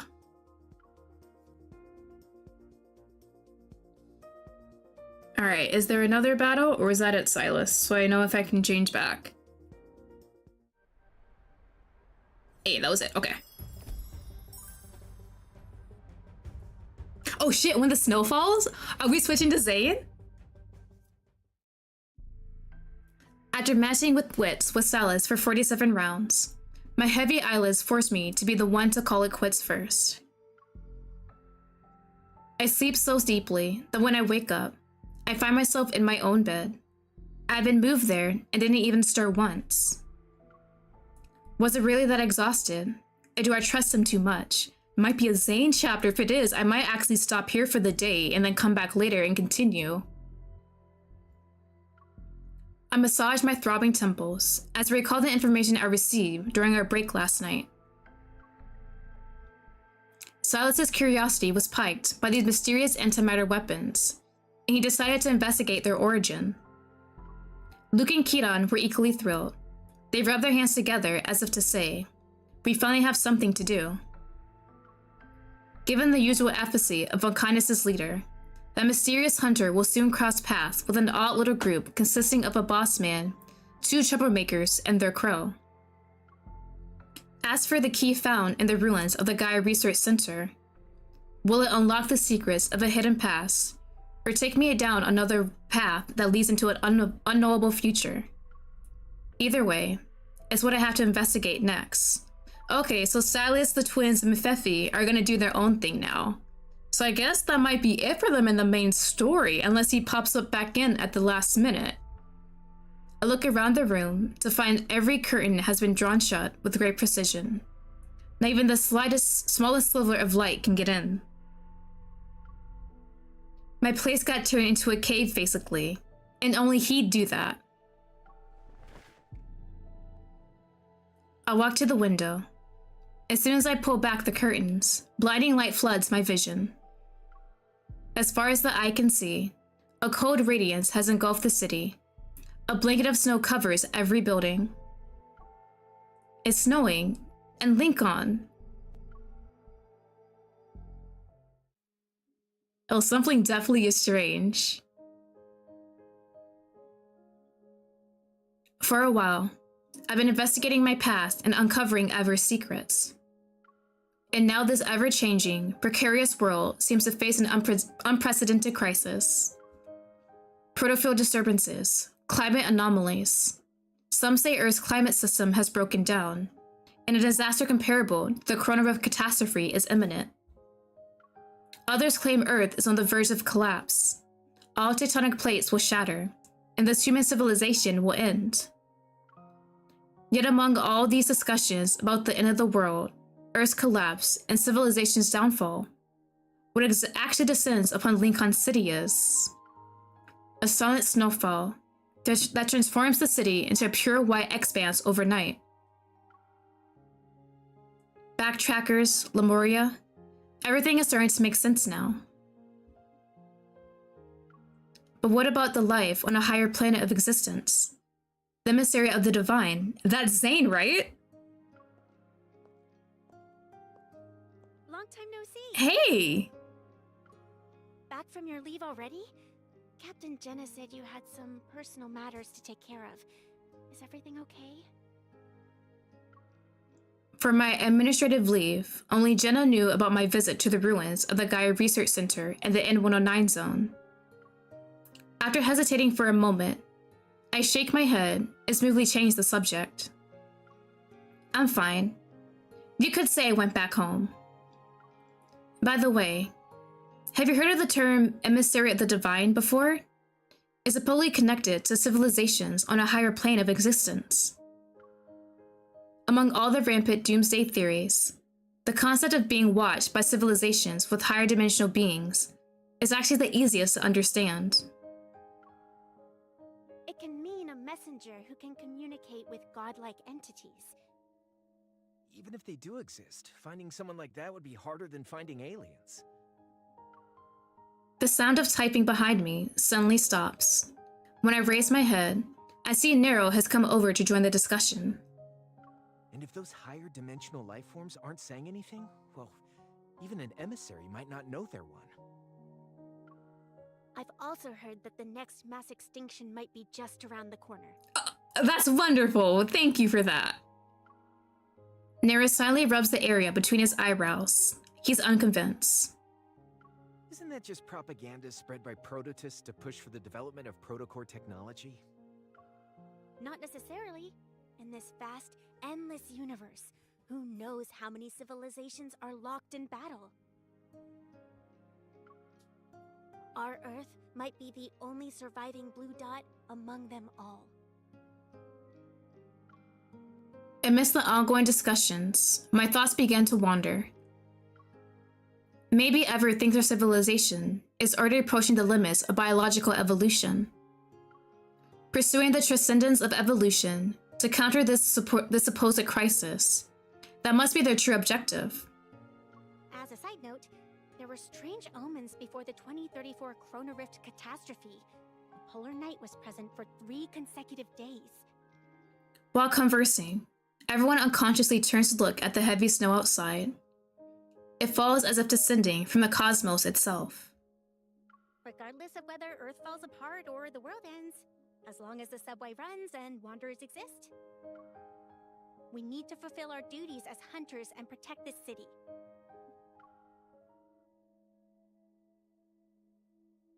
Oh, Zan, okay. Alright, I think I'm actually going to end it here. Hold on, I might be close to the end, actually. How many was this one? 9? Wait, no, actually. I might continue. Okay, I'm actually gonna continue and finish it. I wasn't so sure, but it looks like I'm actually close to the end. So if it's the same amount of chapters, we should be good. So what time is it? Yeah, I can go ahead. Yeah, we'll continue with this chapter and then I'll end it. It's 5 p.m. and a lecture titled Life's Boundaries is underway in Lincoln University's largest lecture hall. Aside from the medical students, students from other departments have taken a seat to listen. In the packed lecture hall, the speaker stands. His back faces a projection of a beating heart model, and his authoritative voice is steady. Life itself is not endless. There he is. Life and death, health and illness. These seemingly opposing concepts maintain the balance of life itself. An inquisitive student raises her hand. But with today's medical technology, we can potentially do gene editing, cellular regeneration, and even human modification. If immortality becomes achievable, why should we still accept death as the end of life? If we set aside morals and ethics, these technologies could make immortality possible. But this also means that our goal in the medical field has shifted from conquering disease to conquering death itself. Zane's gaze sweeps over every face in the room, his tone remaining calm as usual. To conquer disease is to extend life, but to conquer death is to control it. Can we still call ourselves humans after being modified and losing human characteristics? How do we even define human existence? Hushed discussions fill the lecture hall. Zane looks towards the back as someone quietly opens a door. A familiar figure appears. She quickly slips into the back row, her coat leaving a trail of melted snow on the floor. He quickly shifts his gaze and continues with his previous point. Life can be extended, but the cycle of life and death should not be controlled.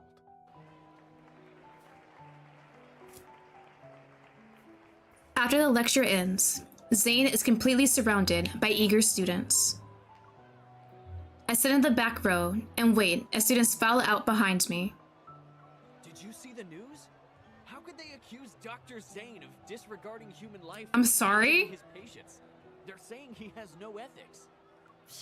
It all started when some government official's kid got diagnosed with protocore syndrome. They tried to use their family connections to pressure Dr. Zane into prioritizing their surgery. But he refused and went to treat another patient who needed more urgent care. Hell yeah, Zane! Oh. So that's why they're spreading all those nasty rumors about Dr. Zane online. What a piece of work. Holy shit, that's actually horrible. As the students' conversation fades into the distance, I stop eavesdropping and nod in quiet agreement. Spotting a few reporters approaching the lecture hall, I catch Zane's eye and wave. I silently mouth a sentence.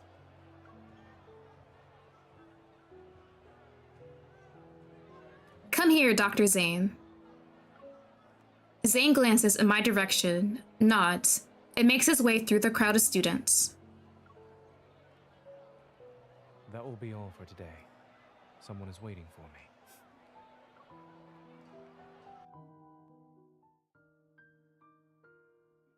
After helping Zane dodge the reporters, we leave the university and stroll through the snow-covered streets bathed in evening's golden light. You're good at making complex topics clear and accessible, Dr. Zane. If I were a few years younger, I sneak into your lectures every day. Really? What was the second key point from the third section?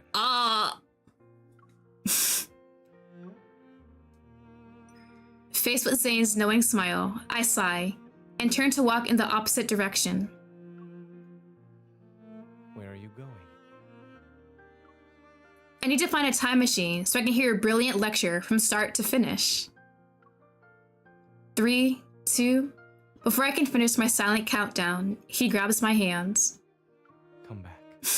Oh, why is that good though? Hold on. Come back. I only saw you arrive near the end of the lecture. The time machine must have not been invented yet.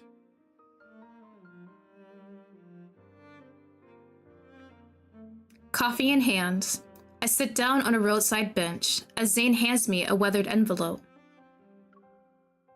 Here's the information you requested. Ooh.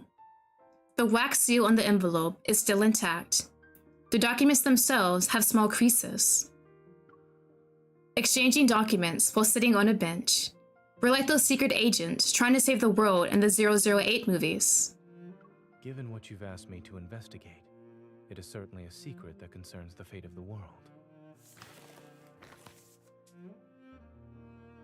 I vaguely remember Zane mentioning Dr. Noah's Arctic expedition research, which might be connected.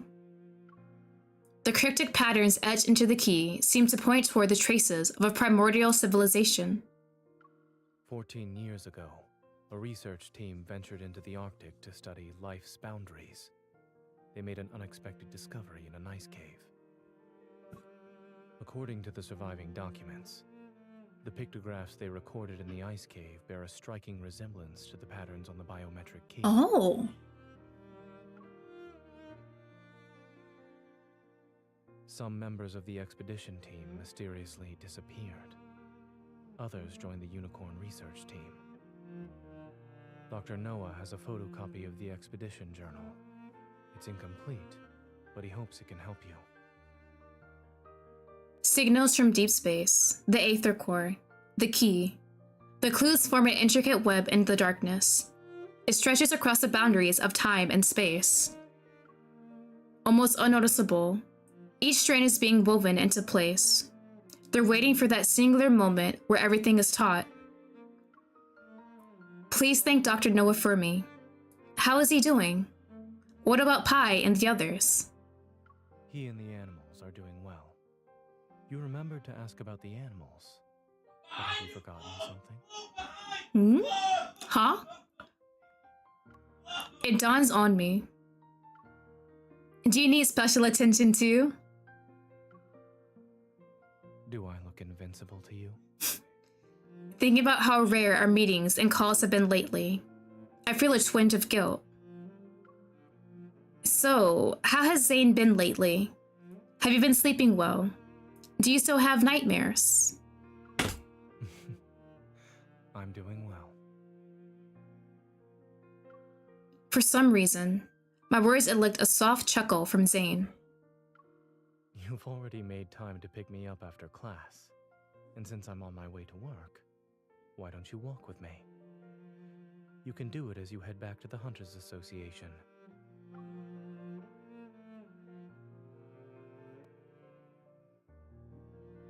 Traffic is set at a standstill during the evening rush hour. Fortunately, Axel Hospital and the Association are within walking distance, so we decide to continue on foot. Snowflakes dance through the streets as the intersection's traffic light turns red. The flow of vehicles stop. Pedestrians pause on the sidewalk, their heads tilted upward as they wait. They watch the massive holographic display flicker above the intersection. Ever has officially launched the Fountain of Ate initiative. In addition, we urge all citizens to stay safe while traveling. If there's an emergency, please seek immediate assistance from the evil police or Deepspace hunters. Something happened at Azure Square in Imperial Ring Park. They're saying the Alterum appeared or something. No wonder the news keeps telling us to be careful lately. Having wanderers around was bad enough. Now we have to deal with the Alterum too.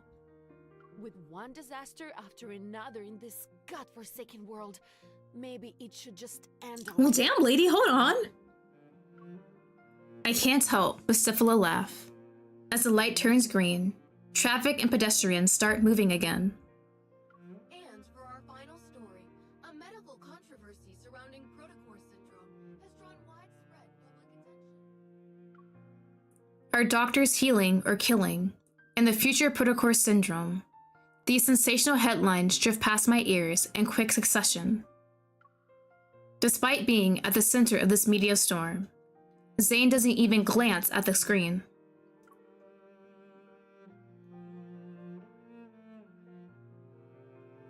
The news keeps using the same stone-faced picture of you from Asco Hospital website. It's basically decades old at this point. What? Are you tired of looking at it? I was just thinking, if Dr. Zane had smiled even one pixel's worth in that photo, then maybe these rumors wouldn't have gotten far. Zane tilts his head, as if he's playing along. He shows the tiniest hint of a smile. But no matter what challenges or criticism you face, nothing seems to shake your decisions or judgment. Hold on, my cat. What about you? Although you're not saying anything, I can tell something is on your mind. If it's a long story, well, this path might be short, but we can always turn around and walk some more. Hold on, my cat. What is it, Bryce? Here you go. Wanna jump up? Jump! There you go, buddy. Nothing ever escapes his notice, huh? After hesitating for a moment, I tell him about what happened to me in the N109 zone.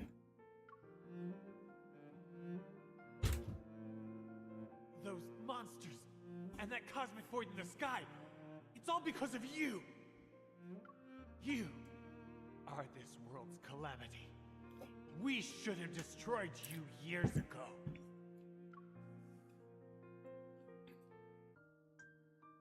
The Gaia Research Center, the Unicorn Laboratory, the Collision Chamber, and the spatium core I absorbed into my body. That man's final moments, filled with resentment and rage, remain vivid in my mind. I'm constantly reminded of one thing. I don't belong in the world that I thought I knew so well.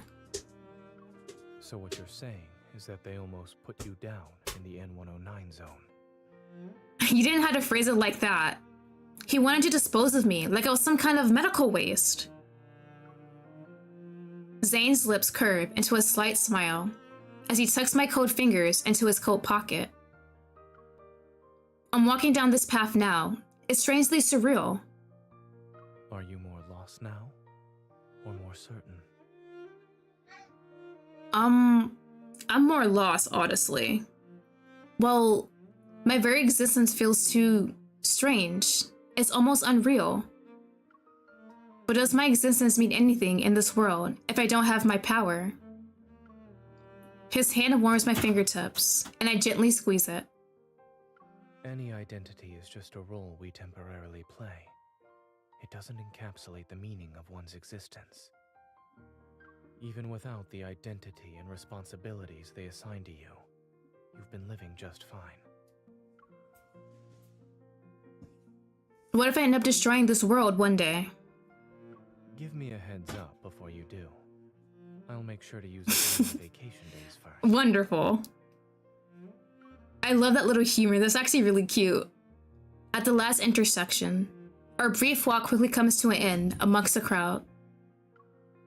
After we cross the street, we'll return to our work and face the challenges that life has in store for us. A wave of sadness washes over me because we have to say goodbye already. I force myself to smile. Let's do our best, Zane. Wait. Just as I take my hand away from his, he catches it again. Then he pulls me closer, and I'm almost completely enveloped in his coat.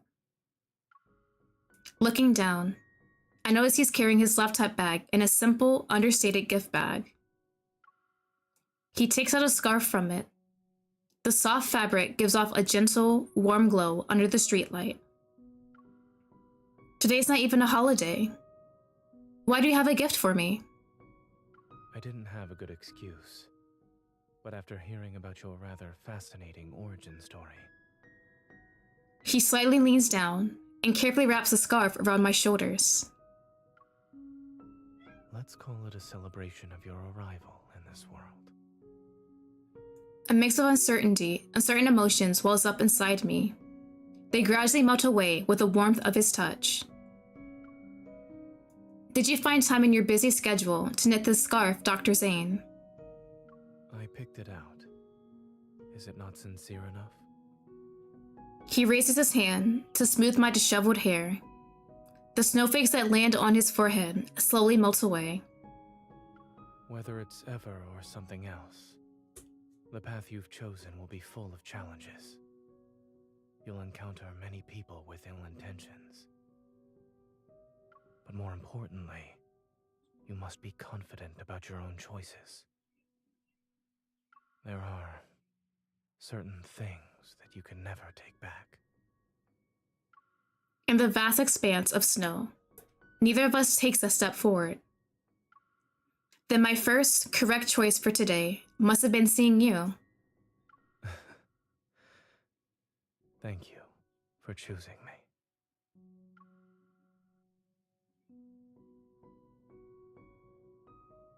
With 10 seconds left on the green light, he waves goodbye with his back turned before walking into the snowy, dusky blue twilight.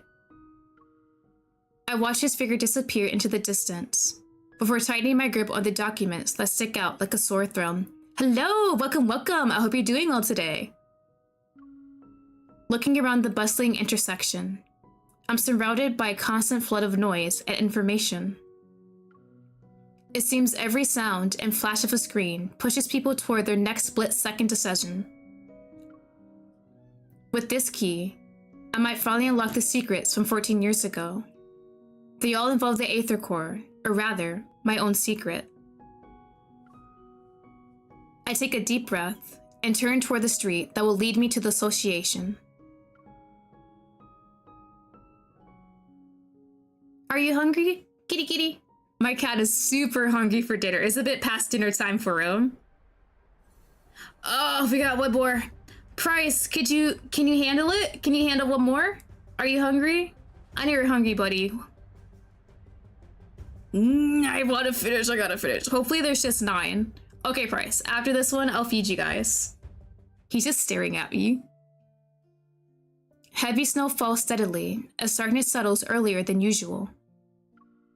Standing tall in the heart of the city, Oxo Hospital remains brightly lit as always.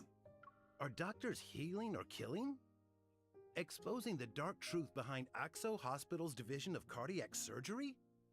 What kind of ridiculous headlines are these? Oh, please. Dr. Zane has plenty of connections. He's treated everyone from the mayor to gang members. Besides, Oxo Hospital has plenty of friends in reputable media outlets. If it comes down to a media war, no one can predict the winner. You don't appear to be very busy. Everyone instantly straightens up, like shoulders at attention, once they hear a familiar voice. Nervous, they greet Dr. Zane. Grayson, contact Dr. Joel at Chansha Hospital and ask him to send over the files for those Protocore syndrome patients. We need to develop a new treatment plan for the patient with abnormal symptoms in bed number 12. They were transferred from the ER. Look at him at work. Got it. I'll contact him right away. We might see more cases with abnormal symptoms. With patients being frequently transferred from the ER, everyone needs to be on call. After methodically delegating the remaining tasks, the staff watches as Zane disappears down the hallway. Dr. Zane's composure is something else. He's not that much older than us, too. How is there such a huge gap? It's like the difference between gods and mortals. We can only admire him from afar. Come on, let's get back to work. The best way we can help Dr. Zane is by doing our job. Hell yeah, I'm glad he has a nice staff behind him. Oh, I'm doing pretty good so far. Hopefully stream will this end soon because I gotta feed my cats. They're just staring at me hungry.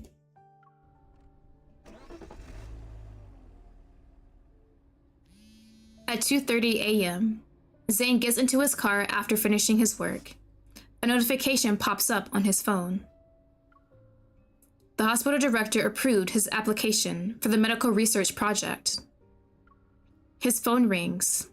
Zane glances at the screen. It's Dr. Noah. Zachary just called. He said you want to join the Fountain of Atay research project? Yes. Oh! This isn't surprising to Zane. He can already imagine the two Oxgo Hospital higher-ups discussing the matter. Thank you for convincing the director, Dr. Noah. When are you leaving? Oh, shit. Tomorrow. You decided to do this after returning from Mount Eternal? Silence fills the air in response, but the answer is already clear. You make decisions surprisingly fast whenever it involves that incident. I can't tell if the past is a chain that binds you or a force that drives you. I'm allergic to cats? Oh no, I don't think I could be allergic to cats. They are really cute, honestly. I have 3 and I love them so much. Zane lowers his gaze, his expression remaining perfectly unfazed. Not a single hint of emotion appears. Perhaps it's both. You're still young. You're not alone in this world. Don't try to shoulder everything by yourself. Before hanging up, Dr. Noah purposely lets out another exaggerated sigh. Zane lowers his phone, its light slowly becoming dim in the heavy darkness of the night. With so many people behind me, I should be the one walking ahead, yes? I have 2 dogs. Ooh, are they big or small dogs? At 3 in the morning, a lone car glides across the wet streets before coming to a stop in front of the Motosio. The store employee had just flipped the sign to close, but when they turn around, their final customer of the day greets them. You're just in time, Dr. Zane. 1 minute later, and we would have been closed. I'm sorry for coming in so late. I'll have 1 sea salt chiffon cake and 1 dark chocolate hazelnut brownie. Ooh, a bakery. Yes. For the next month, could you please deliver 1 dessert each day to this address? Me? A whole month? You can't do it? Oh shit, Zane. We can. It's just that you've already reached our highest tier for award points. We can't give you anything else right now. Are you going on another trip, Dr. Zane? Zane nods. Please deliver the new menu items when they become available. Thank you. Don't worry. I wrote down the address. Let me just confirm the customer's name one more time. Is it gonna be me? This is the young lady. Oh, he's sitting desserts while he's gonna be away. Oh, you have labs. I hope they're nice doggies. As he places the desserts on the passenger seat, he notices the snow has already accumulated. It's about 1 inch deep on the road. The car radio broadcasts tomorrow's weather report. Overcast skies with heavy snow again. Experts have yet to determine the cause of these unusual weather patterns.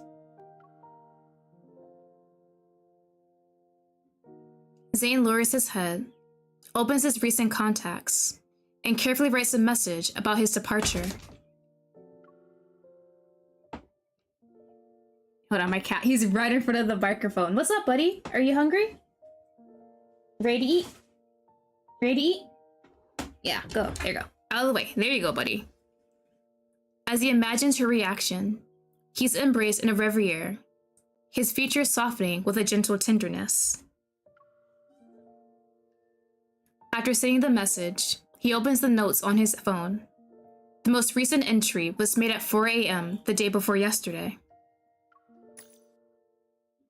First dream. Ooh. Second dream, Mount Eternal. Third dream, Mount Eternal, William. Fourth dream, chocolate, potted jasmine, gravestone, monster. 14th dream, too fragmented. I can't remember anything clearly. Ever since he returned from Shantia City, these nightmares have appeared more frequently. It's as if fate is sending him omens. Trying to ease the dull ache of fatigue, Zane massages his temples. He turns off his phone, tosses it onto the seat, and grips the steering wheel.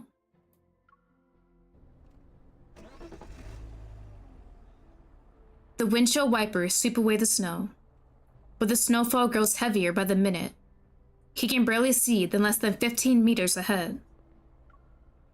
When Zane finally makes out the two white shapes as a mother and child stumbling along, his car is almost dangerously close to them.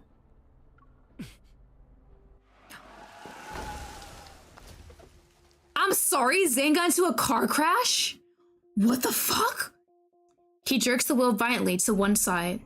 The taillights cut arcs through the snow, and the car crashes through the wave-shaped guardrail. It comes to an abrupt stop in a strip of green vegetation. Terrified, the mother and her child fall. The kid in her arms is covered in crystals. It resembles a twisted glass sculpture. In the darkness, pierced by headlights, Zane sees something approaching the pair with slow, deliberate steps. Its breath is warm, its presence screaming danger. Stay back. It wears human clothes, but there's nothing human about this creature. Crystals have consumed most of its massive body that's hunched over.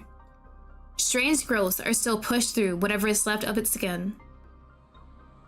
Its face is twisted into a grotesque expression. Its pupils gleam an eerie, dark blue. Each step it takes makes the ground tremble. Stay away. With trembling hands, the woman covers her child's eyes. Don't be scared. Oh, don't do this to me. Don't be scared. Oh, not her protecting her child. Such a wonderful mother. Zane, please help them.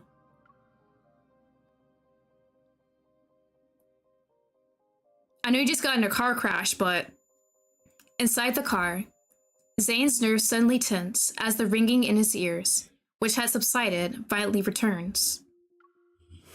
Oh, he's not good. He just got in a car crash. Sharp spikes grow from the ice materializing in his hand. Zane raises his arm and aims the icy thorns at the monster. The colors of the night suddenly encroach into this power. It's like Delphis. Oh shit! As the monster raises his hand toward the mother and child, a cold gleam suddenly cuts through the air and pierces its chest. Fragmented ice blooms from the monster's chest and almost covers its entire body. The woman looks up in shock to see a figure step out from the car. Moonlight illuminates his cold, almost mechanical gaze. As the monster lunges forward, a thin blade of ice instantly materializes in his palm. Sleek like the wind and emanating deadly frost, it flies towards the monster's body in the blink of an eye. Mommy. It's okay. Someone's here to help us. Just hold on a little longer. Stay awake. Promise me. Amidst the shattering of ice crystals, everything seems to freeze in time. The monster falls into the ground, and snow flies everywhere. Obscuring all visibility, a white mist appears. A violent gust of wind howls and sends ice towards the motionless woman. Still dazed from the recent brush with death, she stares ahead. From the blizzard, footsteps approach. Each step echoes and is like the ticking of a countdown. Please, save my son. He Oh. hasn't turned into a monster yet. He won't become one of them.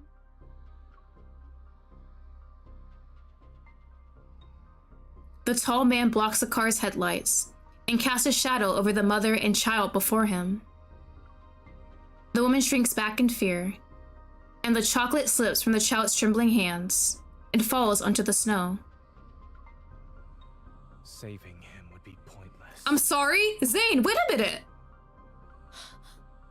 That's not Zane. Who is this? No!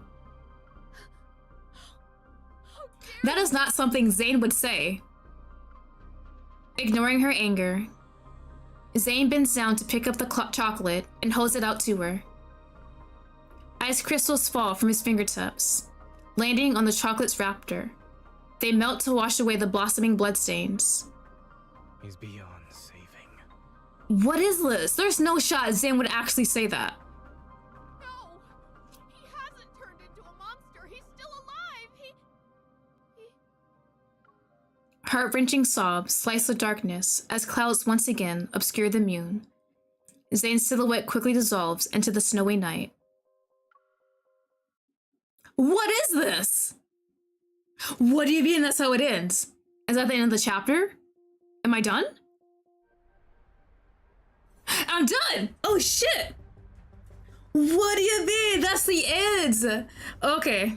Did I get the next one unlocked? I didn't, because I gotta do the battles. Okay, we're good. We're good. We can at least finish what I wanted to do for today. Oh my god, Zane? What the hell? Okay. Okay. I'm just so shocked about Zane saying he's beyond saving. There's no use in it. That's not something Zane would actually say, right? I'm not a Zane girly, but at least you know him good enough to know that's not something he would say to someone clearly in distress. Like, he deals with patients every single day for so many hours. There's no shot he talks like that to this woman and her child. Okay, that was actually a lot of fun. Holy shit. This update is so freaking good. And also, right, remember, I definitely did not do these yet. So next time I stream Love in Deepspace, I'm gonna do these three all in one whole stream to knock them out. And then we'll come back and finish Death and Rebirth. But oh my god, I love this update so much. We learned a lot more about MC's past, which is good. We got some more Sylus content.